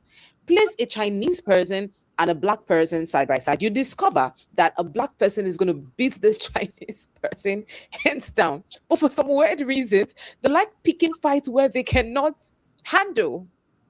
They like picking fights. And sometimes they think they're bosses, so anything can happen and they would go scot-free. But I love this awareness. I love how Africans are coming to their senses. They're waking up. Yes. Now no one is taking nonsense from these guys anymore. And that is a lot of this Chinese employer right here. He thought he could mess with this Zimbabwean, and this Zimbabwean wasn't going to take it easy with him. Well, would need this to continue if they keep acting that way, if they keep acting wrongly. I don't want to use a very, very, if they keep acting that way, we need this to continue. Keep showing these guys that they can come to your countries, our African nations, and act in this way. What do you have to say about this story? Well, like I said, this is yet another knockout. We hope that these Chinese bosses learn their lessons, but if they don't, I guess we'll see more knockouts. We love our brothers and sisters standing for themselves. That's what we love to see. In the face of injustice, this is what we love to see. If this employer refuses to talk diplomatically and raises a fist, because according to this story, it wasn't the man that raised his fist first. It wasn't the Zimbabwean man. It was this Chinese man. Because they feel they can. And so the Zimbabwean man retaliated. and it led to this. We do not advise you to stand and allow a man beat you. We've seen videos where they use rod to beat Africans. That should not repeat itself, family. Don't you think so? Comment what you think about the story, and do not forget to share, like, subscribe, and turn on your notification button, and subscribe to my YouTube channel, Lenient Akotunu. Thank you for. He was in the best.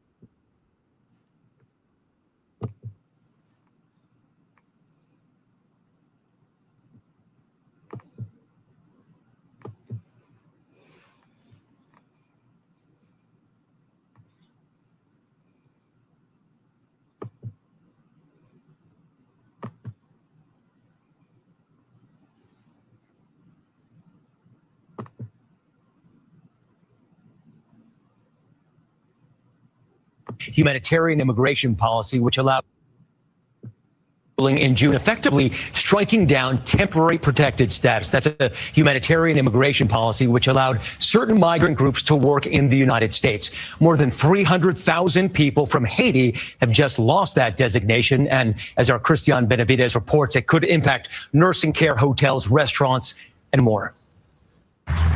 The Chef Creole restaurant in Miami's Little Haiti neighborhood is typically bustling with customers. Not today. People are scared. Owner Wilkinson Sajor says it's not just the clientele. After 34 years in business, he's lost his entire management team at 7 locations and will likely have to shut down 2 stores due to the end of temporary protected status. The end of TPS means for me that my future in the hospitality business is almost going to be non-existent. On Sunday, federal officers made an immigration arrest outside one of his restaurants. I voted for Donald Trump. What would you say to the president that you voted for? He sold to me that he is a businessman and that he will be making business decisions. Do you regret your vote? Yes, I do. Despite reports from the United Nations of escalating gang violence fueling displacement in Haiti, the Trump administration has stated the country no longer meets the conditions for TPS designation. TPS holder Farah LaRue has been living in the United States since 2005. We met her last year as she prepared for the end of the program. Today, she's in hiding.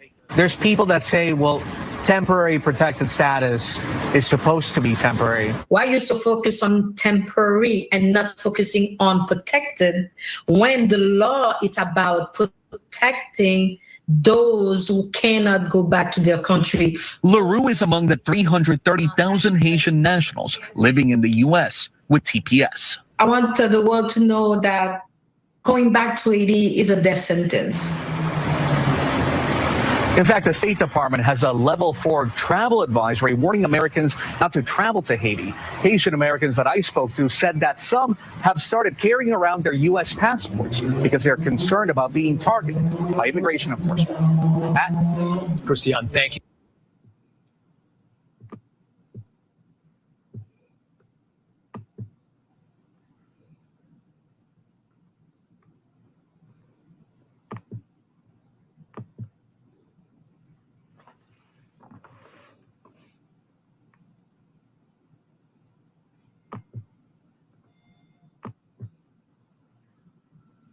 This morning, I was listening to the radio, and there was a brother on there who was talking about the difference between passion and progress. And he used Kanye West as an example during Katrina. Y'all remember when he said that Bush does not like Black people? Well, he kind of said that it was passion, right? But there was really no progress because behind that, there should have been, I guess, things and organizations to actually move the ball forward to, I guess, make politicians care about Black folks so that we could get some progress. Well, when I was listening to that, I'm like, okay, but why are we, and I'm not saying he was necessarily advocating that, but why are we always waiting for somebody else to help us with progress? Black folks, we are the best people ever walking planet Earth. As we always run around saying, hey, we built this place, right? It was built on our backs, America, and a whole lot of things all over the world, okay, as Black folks. But we are always being told about progress. Progress means kind of like it's moving in the right direction, and it may be slowly but surely. But how long have we as Black Americans especially heard progress? Our ancestors have heard about progress. But when I think about progress, I also think about the Wall Streets, Madam C.J. Walkers and all of them. Do you think they was waiting on progress from white folks or politicians or anybody outside of themselves? We got to remember, they came right off the plantation, and Madam C.J. Walker, she's the daughter of a slave. And I know I wasn't there, but just something tells me she wasn't like, well, I'm going to wait for, I don't know, Woodrow Wilson or whoever would have been the president at the time. I'm going to wait for them to give Black folks progress.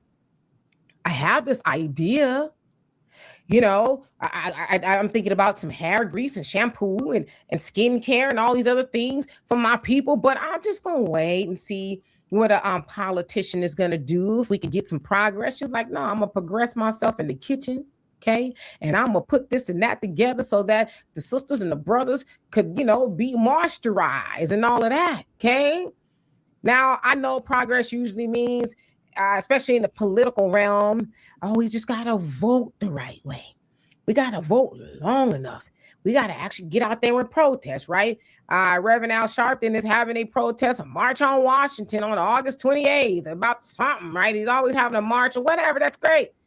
But as the Honorable Minister Louis Farrakhan said at a coven, right? Tabitha Smiley used to have those back in the day, one of those conferences. He was like, man, we've been marching on Washington for jobs forever, okay? And then he said, how long? And then somebody in the background said, not long. Because we're used to saying that right on cue. How long? Not long. But he was like, wait a minute. We've been marching forever, okay? Marching, I'm assuming, you know, in hopes of progress. Somebody give us some jobs. We just keep marching. And surely he was like, why we can't do it for ourselves? What's wrong with us? Hey, I need to launch a campaign in 2 weeks. Let's see. We can't create our own jobs? I mean, especially now. They say right now we have nearly $2 trillion spending power in the Black community here in America. But we also know that we give 97% of that away. So wouldn't we be able to have a little bit of progress if we just kept, they said 10% of that money? We can do wonders. We can build businesses. We can hire our own people. We can open up our own schools, museums if we want, because that seems to be a point of contention. All Trump and them, they taking this out of the Smithsonian and the African American Museum. But as the minister also said when he was talking about Kanye, you know, when they was really putting it to him and took his wealth and all of that, he said, and he was speaking to Kanye, you know, if they could take it from you, was it ever really yours? And so the same thing applies to us with these museums and all these things. Did those museums, or do they belong to us as Black folks here in America? If the government could come and say, well, we're going to take this or take that and change this or take that and all that. No. What belongs to us is what we pay for 100%. And as I say, yeah, I know that museum there in Washington, 50% donations and 50% the government, is still 100% did not belong to us. So when we start funding our own museums, we could put whatever we want in there. We don't have to, you know, be told, oh, we don't think that's going to look right with the aesthetics. We want everybody to, you know, come in here and feel welcome. Well, you know, if seeing a man with whips on his back is part of American, not Black history, right? But it's American history that happened to Black folks. If that's what happened, yeah, people should see that. We don't want to sanitize the horrible things that happen to our people. And of course, we as Black Americans, we're not just a summation, if you will, of horrible things. We're a lot of great things. But what I'm saying is when we own 100% of that, we could put what we want to put in there. We don't have to ask permission or cry and stoke fear in everybody. See, they taking the museum, so that means that you're in danger. Nah. So progress means, okay, bet we learn from that. We pool our money together. We get us a museum. It's ours. That's progress. That's real progress. But I kind of figure that hope and change is the progress that they're talking about, right? You just keep hoping alive. Obama, you know, his was hope and change. And as Ann Coulter said, nobody ever asked Obama to define what hope and change meant. We all just said it. But now we know we were hoping that he changed his mind and actually do something for Black folks. And now we know that he was never going to do that. As he has said before, and I've illustrated before, when he had his podcast, The Renegades, with Bruce Springsteen, he was like, yeah, I know all the struggles of Black Americans here, slavery, Jim Crow, and all these other things, but I just didn't want to make white people mad. That's kind of what he said, right? Because, they would say the welfare queen and this, that, and the other song. I just didn't do it. Although he did things specifically for everybody else. So even Obama wasn't progress. We thought, yeah, okay, if you want to just deduce it down to, okay, we got a Black president. Is it progress? In that sense, yeah. But real progress would have been, we got a Black president, and now he is like, okay, yeah, I'm going to be running the country, but now I'm also going to make sure that the most neglected people here in the United States of America are actually going to get something now, okay? I'm not going to sit on my hands and make all these empty promises like everybody else has been doing. Progress means I actually do something. And yeah, I understand people will get mad, but it's just the right thing to do. But Obama wasn't progress. He was symbolism. So who are we waiting to give us this progress? We are who we're waiting for. We've already illustrated. We got the money. We got the voting power. We just don't use it right. We don't. We keep using it for our party, who will take and give everybody else progress. Think about that. The Democratic Party gets most of their votes from Black folks, and they go and we get to watch them do progress for everybody else but us. And then we, as I talked about in another video, we're mad at everybody else, but we're not mad at ourselves for continuing on with the foolishness that happens to us. So yeah, what is real progress? Real progress is actually moving the ball forward with the might and the power and the money and the votes that we have to make our own community the way it should be, okay? Also, in closing, progress means that we don't get to hear politicians and all these other people talking about, well, crime is going down in the community. But then you hear, Miss So-and-so or Mr. So-and-so say, I'm scared to go outside because, somebody might do something to me.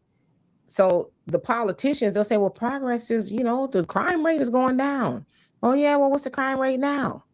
Oh, it's still 95%, but it went down 5%. Okay, but we still got 95% of crime.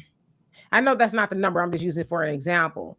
So real progress is that we police and to control our own community, right? We get out there and say, hey, knucklehead, you better stop.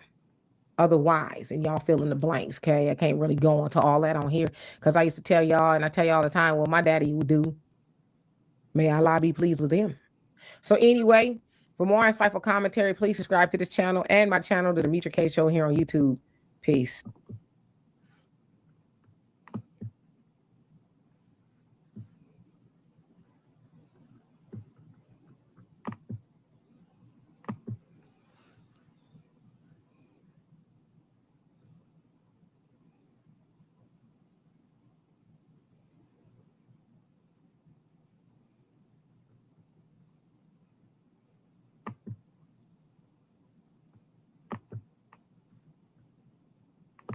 Those jobs, the white folks don't want to do them. The Black Americans don't want to do them because they're lazy. Do you know who comes to this country and do all these jobs? It'd be the Mexicans, the Haitians, and all of the above. But then again, I see a lot of folks, especially Black Americans, that says, oh, they're stealing all jobs. You didn't even want to work anyway to even begin with. Y'all don't even fucking work to even begin with. See what I'm saying? If we're trying to be racist, let's just be racist all the way. If we want to be racist, let's just be racist all the way. I know a lot of Black niggas right now. Black Americans. They sell drugs. They smoke weed every day, and they fucking lazy. It's a lot of y'all. Whereas you got those other folks that come to this country, seems that they have a faith, they believe in something. And also, too, it's all about the culture is about making our parents proud. Do you get what I'm saying? And so when I see Black Americans talking about, oh, more jobs for us, nigga, you didn't want to work. You lazy. You know what I'm saying? You're not doing shit for your country. You think all these folks that's going back, you think healthcare gonna be better? You think that's gonna make the country better? It's not. These folks pay taxes. You niggas sell drugs. Yeah, don't go to school. The culture is if you're an immigrant, you come to this country and you go to school. A lot of you niggas don't go to school, and I'm talking about the Black Americans. Yeah, niggas don't go to school. Yeah, sell dope, sell drugs, end up in prison, and then you blame the white folks. And then you end up on EBT. Now, guess where the motherfucking EBT coming from? From the Haitians and the immigrants that work hard and they pay taxes. Do you get what I'm saying? So when you really think about it, who's actually making this country better? Is it some of you Black Americans that don't do shit for your country? Or is it the immigrants that come to this country and do something? Earlier. A lot of those jobs, the white folks don't want to do them.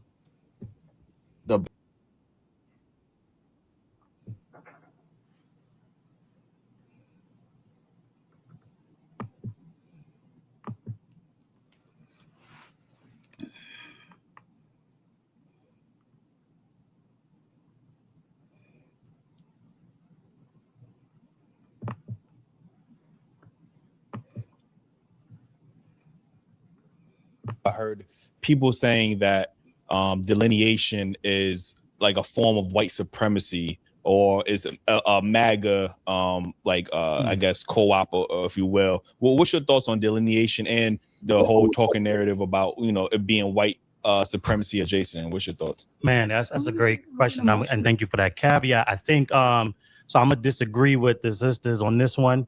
I think delineation is divisive, and we are late to the party, right? And so while we're getting the pushback, and now to even that caveat, so I'm glad you said that, the reason why you get the MAGA accusations is because everybody else that delineated did it for divisiveness, right? They did it with animus. They did it with hatred. They did it so that they would not be confused with us based on all the things that we talked about earlier, right? Mm-hmm. So if you can kind of distance yourself from foundational Black Americanness, then you can be in the good graces of white folks, right?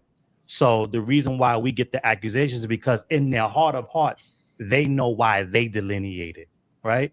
So now when we talk about is foundational Black American delineation divisive, then the answer to that is no. Mm-hmm. And so that's the nuance that I want to put on the conversation. Their delineation has always been about hate, whether it's white folks delineating from us, everybody that has ever delineated from us has done it so that it will be to our detriment and to be to their advantage, right? We're not doing that because not that we don't care in that way, but we don't have that type of mindset.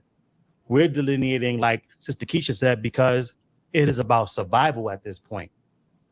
And so what's happening is that the MAGA accusation comes down to it's a lazy coping mechanism, right? And what happens is that anything that goes against any ideology that supports them is white supremacy, right? Even when they are parroting white supremacist tropes, they never put the white supremacist tag on themselves, even though they are being highly anti-Black, right? And by Black, I mean foundation Black American. We can get to that portion of the conversation later down the line about who's Black, who's not, right? And why. But the bottom line is that throughout their entire processes of being anti-Black, they never put the MAGA or right-wing tag on themselves. But as soon as we start to talk about anything that's going to benefit solely us, we get the MAGA tag, not just from the Afro-immigrants. We get it from the Pan-Africans. We get it from the Democrats. We get it from anybody. Because what we found in this delineation process, see, we're delineating, again, because it's a necessity as far as survival. But like you said as well, with the I won't call it a diaspora war, but I will respect your opinion, but I will call it the diaspora's war against us, right? And so what we found and what we find is that us delineating changes the game for everybody that's not us. Because at one point we thought, or most of us thought, that sitting at the table that's on our backs, right? It's a meme that I saw a while ago, and it's like it's a playing board, and underneath, as the feet of the table, are Black America or Black backs, right? And we know those are foundational Black American backs in this country. And for a long time, I thought that the only people playing that board game on the backs of foundational Black Americans were the white supremacists. I'm thinking on TikTok. Were the white supremacists, right? But as we started to delineate, and I was able to, as I was straightening up my back and I was able to peek over the table, I saw a whole bunch of people's faces that looked like mine at that table as well. Because not only do the white supremacists play the game on our back, so do the Pan-Africans. So do the Boule. So do the Afro-immigrants and all their corrupt leaders. So it's a big game now was always being played that they kept us under the table with whispers of, hold on. You got to do this for the diaspora. You got to do this for Black folks. You got to help all of us out. Not knowing that those whispers was coming from the top of the table. We thinking it was coming from somewhere, like it was some ancestral voice that was whispering to us, right? Like Mufasa and the Lion King. And what we found out was that was other people playing the game, making sure they kept us at the bottom. And so, delineation is not divisive. But I will say this, because we know the accusations are going to come. And I was watching the play Hamilton, not when it was in the theaters, because on Broadway, because I couldn't afford that. But when they put it on Disney Plus, I watched it, right? And it was a line in there that Hamilton says, and Manuel says it because he's playing Hamilton, and he says, "I'd rather be divisive than indecisive." And that stuck with me, because despite us knowing that it's not divisive, if that's who I gotta be, right, to make the decisions that I didn't make for my people and how we move forward, then I'll be that, right?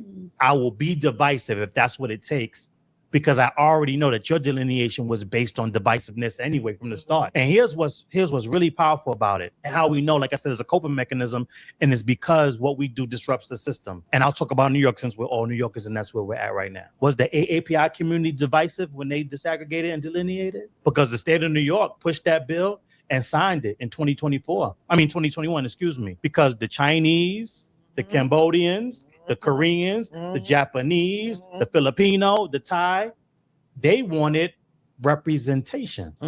Well, the MENA group, Middle East and North Africans, were they divisive when their bill got signed in 2024? No. MENA was trying to get out of whiteness, because if you from the Middle East or North Africa, you was white prior to 2024, right? So if you was Egypt, Syria, Saudi Arabia, those people are white when they come to America. And that's a whole nother question. A whole nother conversation, like Sister Lovely was talking about, when you tell them who's white and who's not, and when they jump in and out of that. But the bottom line is that it's only divisive when we do it.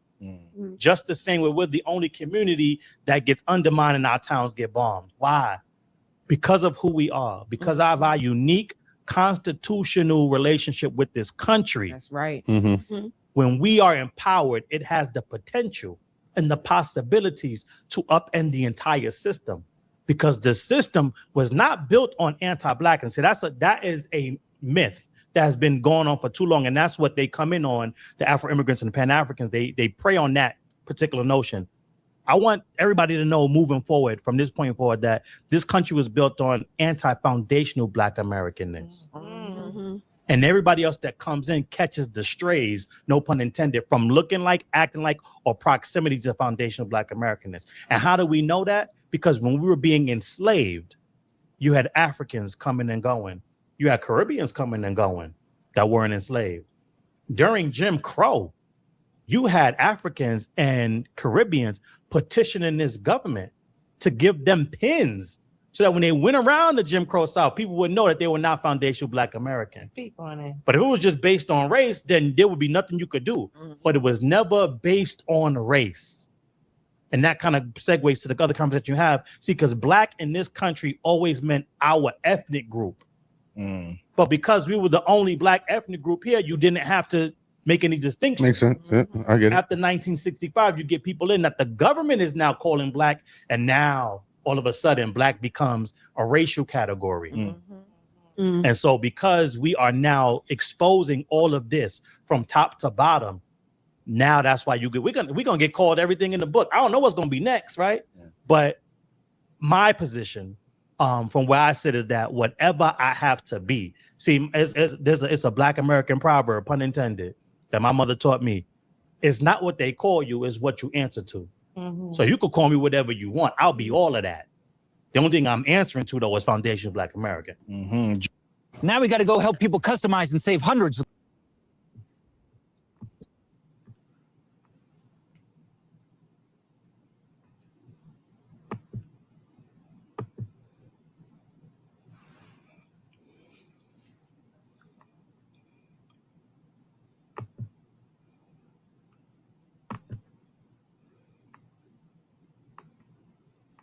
Yeah, we back. Now, today's going to be a quick video, going to be reacting to Tariq Nasheed exposes the FBA ideology. Tariq Nasheed exposes the FBA movement. Now, recently, there was a video that went viral of this gentleman. I believe they said that he was engaged in a physical altercation against some Argentinians. I believe it might have been a World Cup event, maybe a World Cup watch party. I don't know, right? But anyway, so, this brother, he was standing his ground against some alleged racist Argentinians. And Tariq Nasheed actually posted the video. And he said this, take a look up on the screen. Some Argentina soccer fans had to get G-checked by some FBA brothers. Now, of course, when you went into the comment section, like I said, typical chest beating, penis measuring contest. We're the best ethnic group. We're the best blacks. All the other blacks are beneath us. All the other blacks are inferior, right? The FBA movement, typical ideology, right? So let's take a look at some of the reactions on social media. And then we're going to get into the fact that the brother in the video was actually a Nigerian. Yeah, a Niger man, right? He was actually Nigerian. But we're going to look at some of the reactions that the video got after Tariq Nasheed posted it on the social media. Take a look up on the screen. This person said, those guys are not those submissive Africans they are used to encountering, right? There you go. Anyway, let's continue. This person said, they're used to picking on the docile blacks in their countries. They watch too many novellas. They don't know that we fought against white terrorists without backup for hundreds of years while being outnumbered. And we'll bring it to anybody, win, lose, or draw. This person said, they're used to dogging those Africans out. We're Americans. We don't play with racists no matter where you come from. This person said, foreigners are used to dealing with the docile Africans. Black Americans are the warrior class. This person said, Argentinians are quickly finding out that FBAs are not like the Africans in the Caribbean. This person said, I'm not surprised. The only people on the planet that consistently confront and oppose white supremacy. So I think this person is saying that, us as the FBAs, we're the only ones on the planet that confront white supremacy. Everybody else is inferior. They don't do nothing, right? The chest beating, penis measuring contest. Like I told you in my video I did about O'Shea the other day. At first, it started as a noble cause, right? We're going to pursue the United States government for, past debts, for, past aggression against us, for crimes they committed against us. But then somewhere along the line, it evolved into a penis measuring contest, a chest beating contest. We're the best blacks. Every other black person ain't shit. I'm the best black in the room. Look at me. Look at the size of my penis. I got the biggest penis in the room. The penis measuring contest, the chest beating contest. That's what it is now. Like, it's not even about pursuing the United States government anymore. It's just about flexing on other black people. That's all it is, bro. It's just about flexing your alleged superiority over other black people, measuring your penis, who got the biggest penis, right? That's what it is now. Like I said in my video about O'Shea. Anyway, let's continue. This person said, oh, they thought it was Africa? These people thought this was Africa? This person said, these people think black Americans are those docile Negroes in their homeland or those weak-ass soccer players that be crying about racism. This person said, people need to leave black Americans alone. We are not those Africans or those black Hispanics in their countries that you can push around and be submissive. Now, that was basically the entire comment section, right? That was basically the whole comment section. We are not those Africans. We are not those Caribbeans. We are from North America. So therefore, because of our geographical location, we are superior to other people of the race, right? That was the whole conversation. And that's pretty much the FBA movement in a nutshell. If an alien were to come down here from a faraway planet and they were to ask me, explain the FBA movement in like 10 seconds, that's how I would describe it, right? Right. It's just a penis measuring contest. A bunch of guys standing around basically saying that I have the biggest penis. My penis is bigger than yours. Now, of course, the irony of it all is the fact that, take a look up on the screen, the brother is Nigerian. You go to a social media, the Nigerian flag is available for everybody to see. But because, like I said, when you're in such a rush, right, for whatever reason, to put somebody else down or, elevate yourself to a level of superiority, they didn't even take the 2 seconds to actually verify who is the brother in the video. Like, how could you tell that he was from North America? Like, how do you know that he was so-called FBA? How could you tell, right? Like, what is the verification process? You just did an eyeball test? Oh, I just seen a guy across the room and I assume he's FBA, right? Because what was the criteria for you to assume that he's so-called FBA? There was no criteria. All you did was see a black dude beating up on some racists and you decided to tether onto him. This was the most epic example of tethering that I ever seen. Not only did you try to tether onto a whole Nigerian, a whole West African, but then you tried to use him as an example to put down other Africans, to put down Caribbeans, right? You took a video of a Nigerian to put down other African people. Look at this Nigerian beating up on racists. That's why us as Americans, we're better than other black people. Like, that was the whole conversation, bro. And it just went on and on and on. I mean, I can show you a series of other posts as well. I'm not going to waste your time, but it really exposed what I said about O'Shea. Like, this movement is simply just a penis measuring contest, right?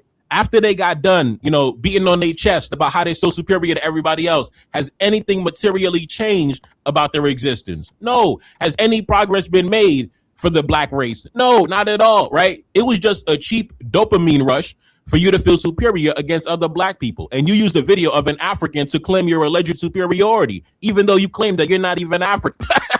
Like I said, man, this garbage movement, throw this movement in the garbage. Like, after this, I don't want to, like, if anybody come into my comment section claiming this movement, I'm just banning you on site, because this is your movement, right? The movement is just a penis measuring contest. We're better than other black people. But of course, if you press them about it, they just say, oh, the movement is just about, our unique lineage, right? That's all it is. Why you have a problem with us, just expressing our lineage, our unique heritage, right? Everybody else does it. The Haitian does it. The Jamaican does it. The Trinidadian does it. Everybody does it. But when we do it, it's an issue, right? They try to pull out that feminine rebuttal, right? They know what they do, and they know they're engaging in nefarious activity. When they get pressed on it, they want to I'm just expressing my heritage.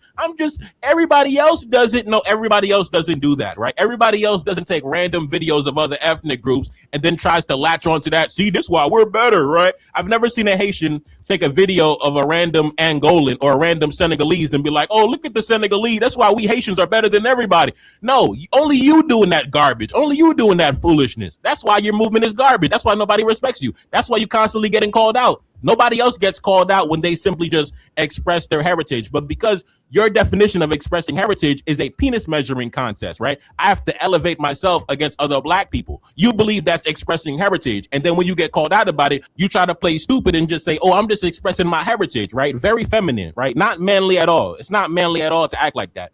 But anyway, let's take a look at some of the reactions after everybody realized that the guy in the video was actually a whole Nigerian. Take a look up on the screen. This person said, the strangest thing about these captions and these responses is that the guys involved are so obviously African. The one moment where, quote unquote, we can tell should have shown up, and it didn't, because they want to use this video to promote xenophobia. Exactly. They were in such a rush. They get such a dopamine rush over proclaiming their alleged superiority over other blacks. They didn't even take the 5 seconds to even ask, where is he from? And it's so ironic because that's their favorite question to ask. Where you from? Where you from? Where you from? The one time they should have asked it, they didn't ask it because they were in such a rush to beat on their chest and measure their penis. Anyway, let's continue. This person said, oh, they were licking his butt. They were using him to downgrade Africans. Meanwhile, he's an African the whole time. Ridiculous, embarrassing. Throw this movement in the garbage. This person said the FBA ADOS white supremacist narrative falsely claims that only Black Americans defend themselves against anti-Black racists. Despite saying that you can tell Black Americans and Africans apart, they incorrectly assert that an African man fighting Argentinians is actually a Black American. Hashtag Afrophobia. Listen, 100%, 100%. Man, the movement, listen, this movement has lost all credibility. I mean, it never had no credibility, once it became a penis measuring contest. But now it has been confirmed that this movement serves no purpose for the Black race. Anyway, let's continue. This person said, a whole Niger man, mind you. Exactly, a whole Niger man. Like, come on now, but you got to understand that's part of the FBA doctrine, right? Part of the FBA doctrine is that we are the only ones that fight. We are the only ones that stand up. Everybody else doesn't do nothing. They don't have a history of doing nothing. They're not worth nothing. We are the only ones that do anything. That's the doctrine, right? O'Shea Duke Jackson said the same thing in the video the other day when I debunked him, right? He said the same exact thing. Our group is the only group. Our group is the only group, right? That's the doctrine. So when you constantly tell yourself that every day, our group is the only group, naturally, when you see a Black man standing on business, you're going to assume that it's your ethnic group because you brainwash yourself into believing that you have this alleged superiority over other groups when in reality, you really don't. But anyway, let's continue. This person said, they already pimped the red pill pipeline, disrespecting the Black woman. Now it's dying. FBA is the new online money making for these bozos. Now, this brother might be a subscriber to the channel because I literally said that in my video the other day against O'Shea, right? Like 10 years ago, even Tariq Nasheed included. Before it was the Black immigrants, it was the Black woman that was the enemy, right? Oh, look at this video of this Black woman. Look at this Black woman, the Black woman, the single mother Black woman, right? Then it became the Black immigrant, the Nigerian, the Jamaican, the Haitian. Listen, they just simply changed their target. It went from the Black woman to now the Black immigrant, the Black immigrant. That's all it is, man. This brother might be a subscriber. Shout out to you, bro. Anyway, let's continue. This person said, Destiny swappers. Now, this was the best example of tethering. This was the biggest example of destiny swapping that I ever see. Anyway, let's continue. This person said, self-identified Indian wannabes are pathetic. I wish they looked more Indian than African. Now, it's so crazy because, like I said, especially Tariq Nasheed, he's always talking about the so-called the amalgamation. We're an amalgamated group, right? We only have a little bit of the African. Only a tiny amount of Africans came from Africa, but we're the native indigenous, and we have a little bit of the European. We had an ethnogenesis, right? Does this Black man look like the product of ethnogenesis? Does this Black man look like he got so-called native indigenous blood in his body? No, that's the West African Black man in full effect, 100%, right? No European blood in them, no native indigenous blood in them. That's the West African, pure product right there, right? So how did you get confused with that? You're the native indigenous booty scratcher. How you get confused with the real authentic West African Black man? We're not the same. We're not the same. So like I said, if you needed any confirmation that this movement is not a movement about pursuing the United States government or any white people for anything, it's just a penis measuring contest against other Black people, right? That is the FBA movement, in case you didn't know, right? If you needed any confirmation, right, that's what it is. We're the only group that does anything. We're the only group that has ever done anything. Other Black people never done anything. And if you see any Black person doing anything, that's because they're part of our ethnic group. That's the movement in a nutshell. Quick summary, 100%. Anyway, it's your boy Nevakari Salim back in the Billy. Yes, indeed. Brand new album, Black Winter. Pin comment at the top. Brand new music video, 2 a.m. in Venezuela. Check it out. And I'm gone. Peace.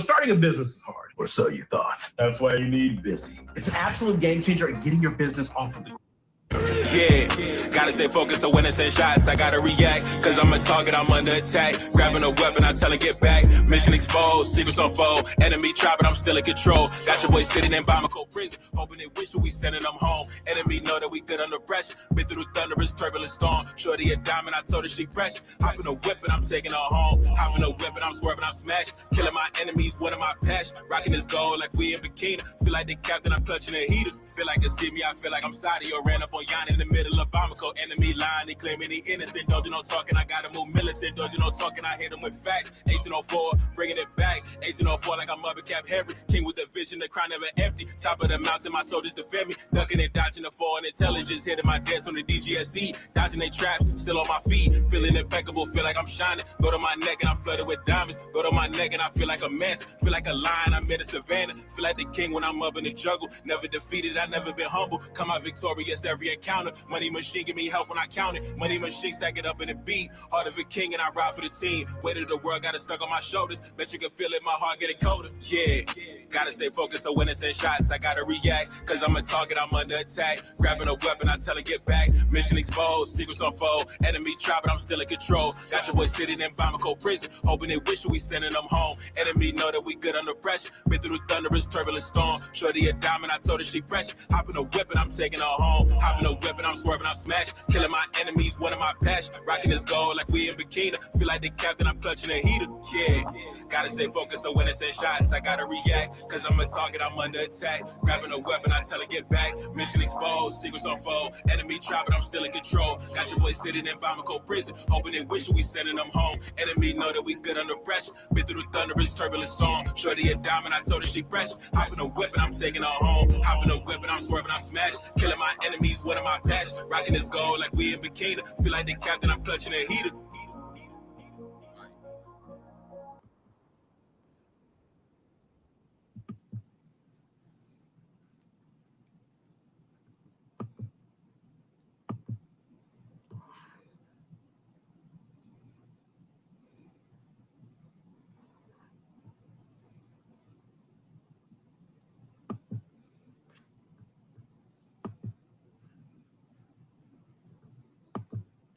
Now, if you don't think that you are powerful as an African or as a country in the continent, you should begin to wake up.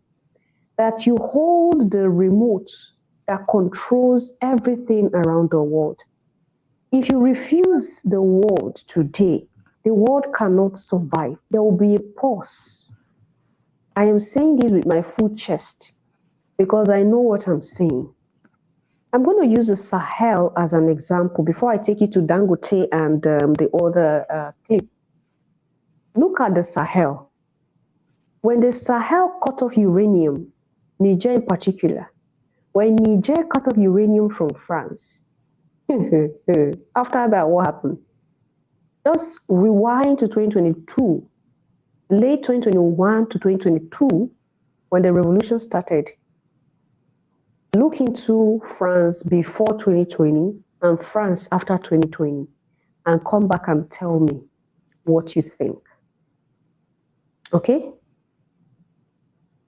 When Burkina Faso cut off gold mining from France, Niger cut off uranium and pursued all the military bases out of the Sahel, what happened?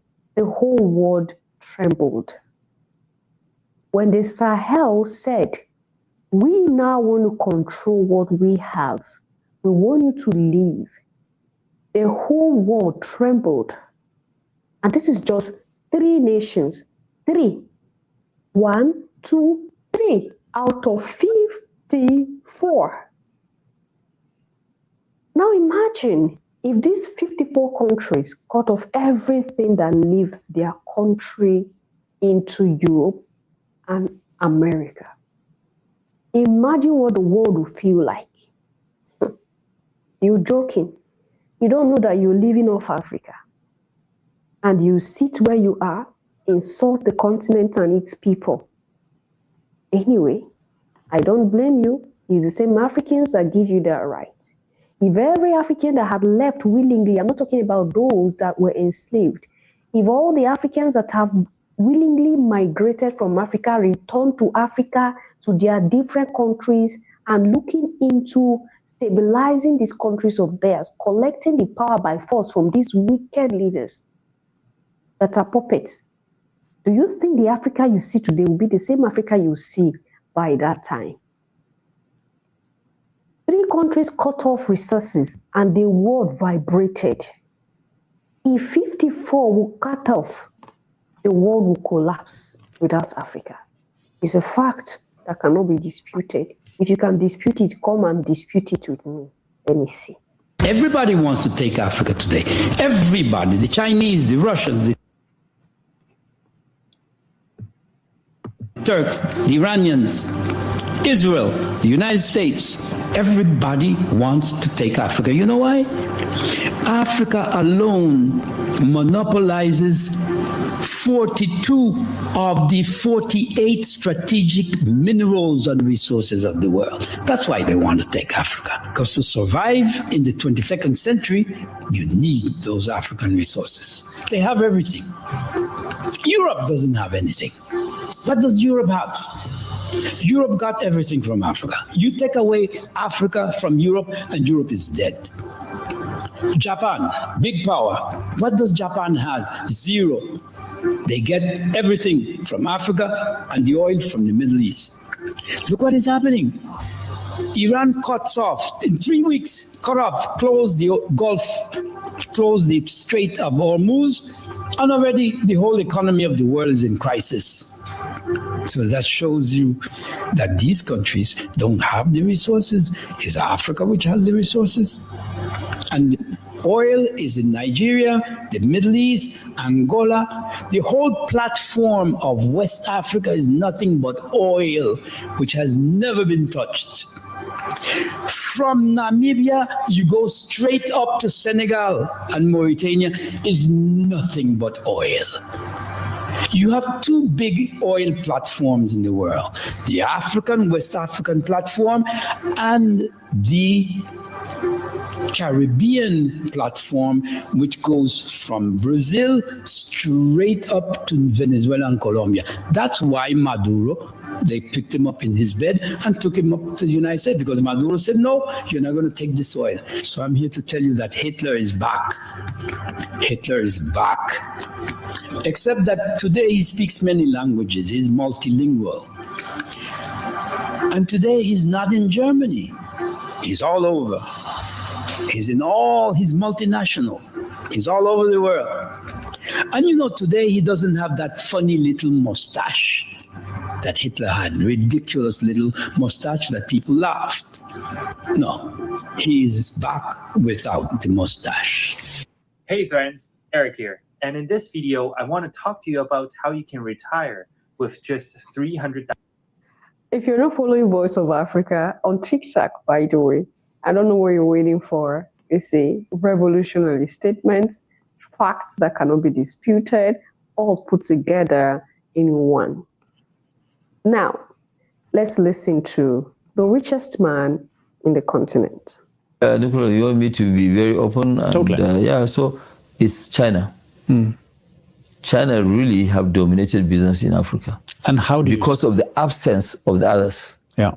How do you see that? Well, they are making money. Yeah. They are dominating the landscape. And obviously, Africans, even our own governments, they don't joke with China, because China, they put their balance sheet on the table. So some examples of how China has helped you.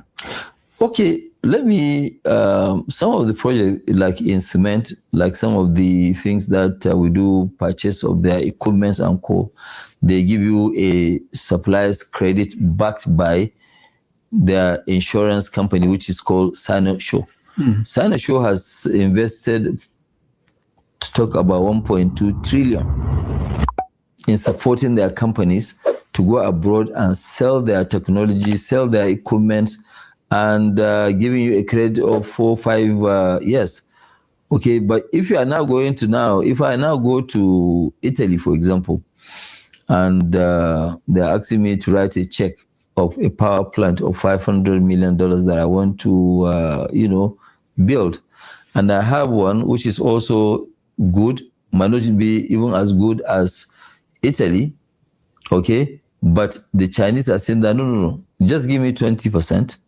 The rest, I will give you 5 years, financing. Which one are you going to take if you are in my shoes? Obviously, you take the Chinese one, because the Chinese one, it means that I can do more. These ones, they will suck out my cash and I won't be able to do more. So for me to grow that big, I also need to leverage. I'm not going to over leverage, but I need to leverage the business to be able to get to where I want to be. And where we want to be is something very, very, very big. We want to do pause. We are spending $45 billion between 2026 and 2030. So if we are going to, obviously I will lean more to this, but right now today, I've seen that US is also changing. This time around when I went to Development Finance Corporation of US, they just got about 208 billion. They are very hungry for infrastructure. They're very hungry for the ports, and they are ready to lend. So with that one, then they are ready for us to now look at them and do more business. I've had delegation of some people from the House of Reps of, the Assembly of Japan. And what I told them is that, no, Japan, you'll be missing for a very long time. And today, when you are coming, make sure that you come with your own balance sheet on the table, because we have choices of buying from many other countries. But if you don't really come with that support, I have to go to a country that can give me that support for me to be able to leapfrog to the next level. Yeah, I can see that. Do you think it's possible to increase efficiency in Africa without increasing inequality? Well, the inequality issue we have to address. It will be very difficult to do that without addressing the issue of inequality. And that's when I think various governments of Africa, they are working towards that. And I'm sure I will get there. And the climate? Well, the climate, when you look at, we are not the biggest polluters. In this whole thing, we are less than 6% of the polluting the environment. So we are doing quite a lot. You can see. But it's difficult. I mean, cement production is difficult, right? Yeah, but we have quite a lot. In cement today, Nicola, it's not like before. If you come to our cement plant, even under the kiln that is moving, rotating, you can sit down there and eat. The process that we have is more stringent than that of even Europe. In our own plants, we are using robotic machines. We are using the dust emission is very low. We are using alternative fuel to make sure that we cut down all this. And if you look at it now, what are we doing today? The biggest polluters are shipping companies. So we're stopping almost maybe 500 ships from going in there to pick up crude, to go and refine, to now bring back the, products. Today, as we speak, almost all our trucks,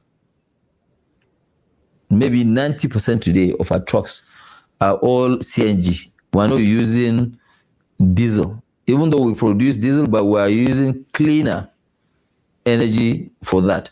We are looking at now not only generating power from hydro and gas, we're also doing solar and wind. So because we have massive land, especially in the northern part of Nigeria. So in every aspect of our own business, which is also driven by the government, is to see how do we actually, because this climate change is real. Yeah. But with us, we have a lot of issues to address first before we now get to that. So what we are doing now, we are doing them simultaneously, trying to provide for our needs at the same time working on the climate. Yeah. Attention retirees, if you're willing to be at your computer from 9 a.m. to 10:45 a.m. on most weeks. Because today we can't just say that, hey, look, climate from today, we will not do this, we don't know.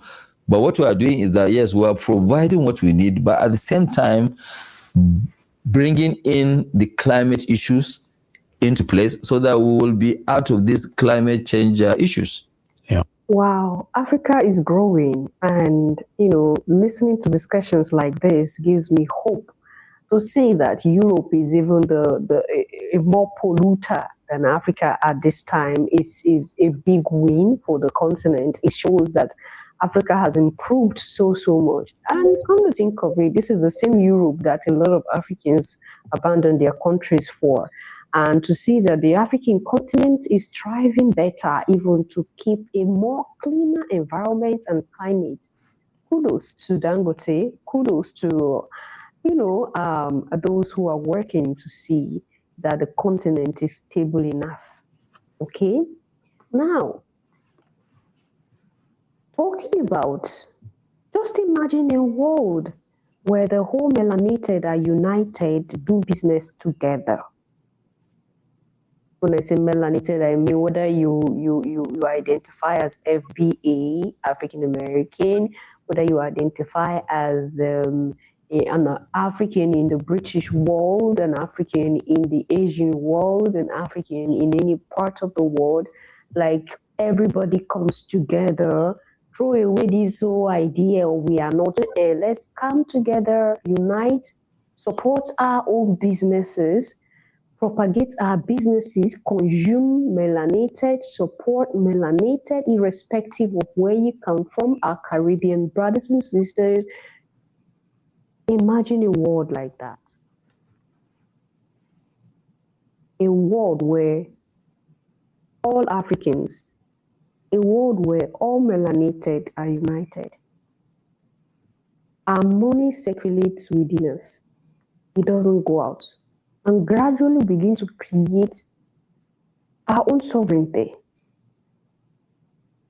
And things begin to fall in place. And our powers will be returned. Imagine that kind of world. Now you have understanding of why there is effort for sabotaging. There is effort for more segregation and division. And woe betide you. I mean the whole melanated community now worldwide, whether America, Caribbean, in Asia, in Europe, in Africa. Woe betide you if you are one of those who are being paid to cause destruction and more separation. Woe beside you if anybody is paying you, if you are collecting a cent from any group of people to cause more division in Black communities. Woe beside you, because you are selling your mother.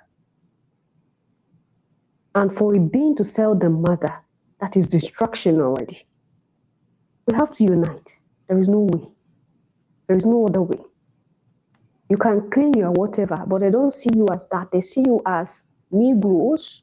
They see you as Black. They see you as whatever they want to see you as. The same way they see you there, they see Africans in the continent. We are one people. That's how they see you. They might project these ideas to you. You buy this idea, propagate it. They go behind and laugh at you. And they sit down and watch how you spearhead the destruction of your own race of people. It's unfortunate that we see all this segregation and, dirty comparison, childish behavior amongst Black people on the internet, coming out to wash your dirty lineage before people and claim that you are better off than any other part, any other group. Africans will say they are better, and Black Americans will say they are better. Sit there and be diverting your energy into all these flimsy things for destruction. When the payment comes, when time comes for you to pay, you will pay alone. Those of you who are causing division between Black people, you will pay alone. Nobody will pay it with you. I'll see you in my next one.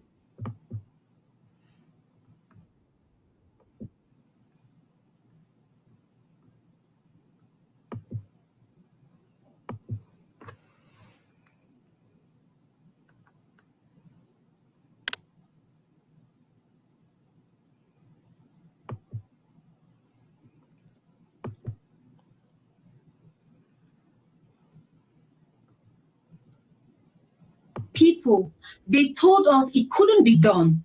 That once the global financial sharks get their teeth into an African nation, that's it. You're finished. You're just a line item in a ledger in Washington or Geneva. They told us that Africa debt isn't meant to be paid off. It's meant to be managed, extended, and used as a leash to keep us walking exactly where the masters want us to go. But tonight, the leash has snapped.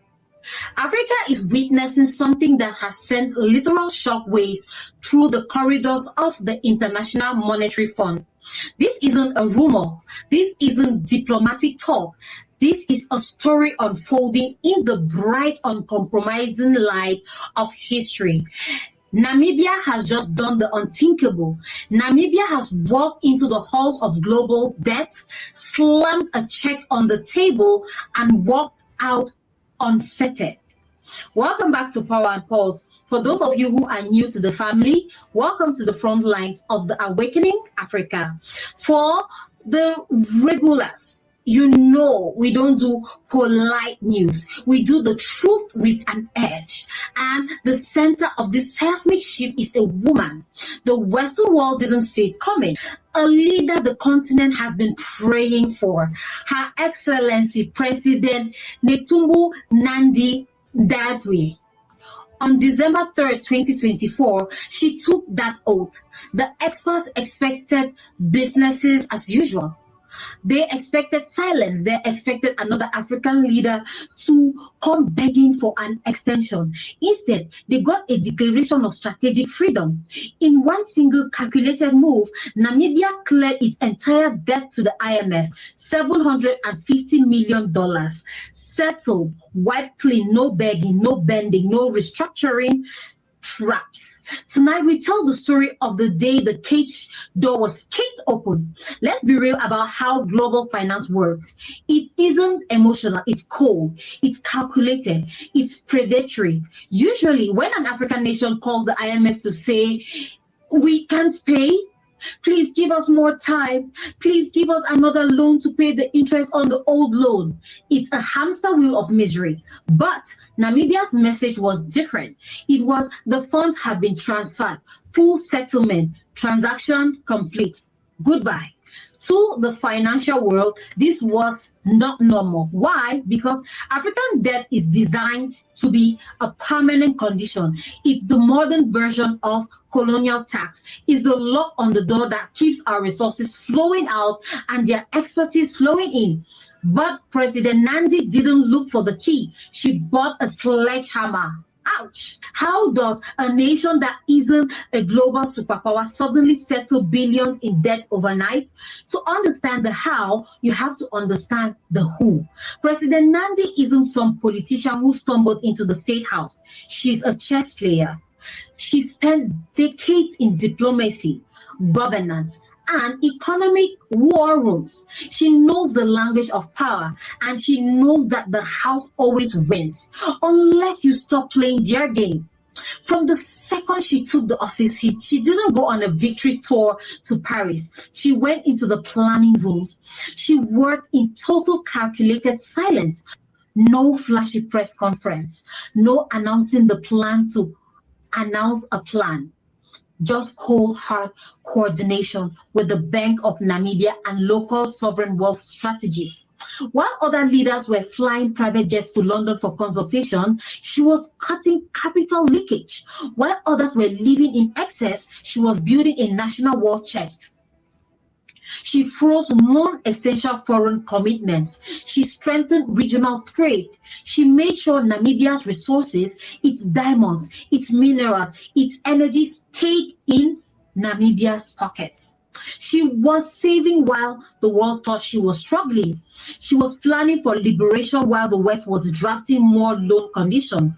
And when that reserve hit the magic number, she made the call. Like, can you imagine the face of the IMF officer when they saw the balance due? $0 notification. That's not just a payment. That's a middle finger to the entire system of dependency. This moment is bigger than Namibia. It's a psychological earthquake for the entire continent. For 60 years, we've been told you can't live without us. You cannot build a road without a loan. You cannot run a hospital without the IMF. You are too small. You are too weak. Just sign here on the dotted line and give us your future as collateral. Namibia just proved that it's a lie, a flat-out, dirty lie. Namibia has said, we can stand, we can build, we can pay, we can be free. This sends a message that if Namibia can do it, why is Nigeria still struggling? Why is Kenya still... Yo, the real estate market is not down. You just don't have the right tools to make money in a weird market like what we're still trapped? Why is Zambia still negotiating? It's not because we don't have the money. It's because we haven't had the native command to keep that money. Namibia just gave the rest of the continent a mirror. And for the first time, we like what we see. Make no mistake, the IMF is not celebrating tonight. They don't want you to pay off your debt. African debt is their revenue. African debt is their influence. If you don't owe them anything, they can't tell you how to run your country. They can't tell you to cut ties, or they can't tell you to cut subsidies for your farmers. They can't tell you to privatize your water. They lose their seat at the table. When Namibia walked out of that cage, it did something dangerous. It removed the leverage. The message to the West was terrifying. What happens if more of them do this? What happens when Africa stops asking and starts deciding? The world order shifts. That's what happens. The power moves from the boardroom in Washington back to the soil in Windhoek. Ordinary Namibians are walking taller today. They feel it in their spirits because for the first time in a long time, their nation looked the world in the eye, not from below, but as an equal, not as a borrower, but as a boss. This is what Africa looks like.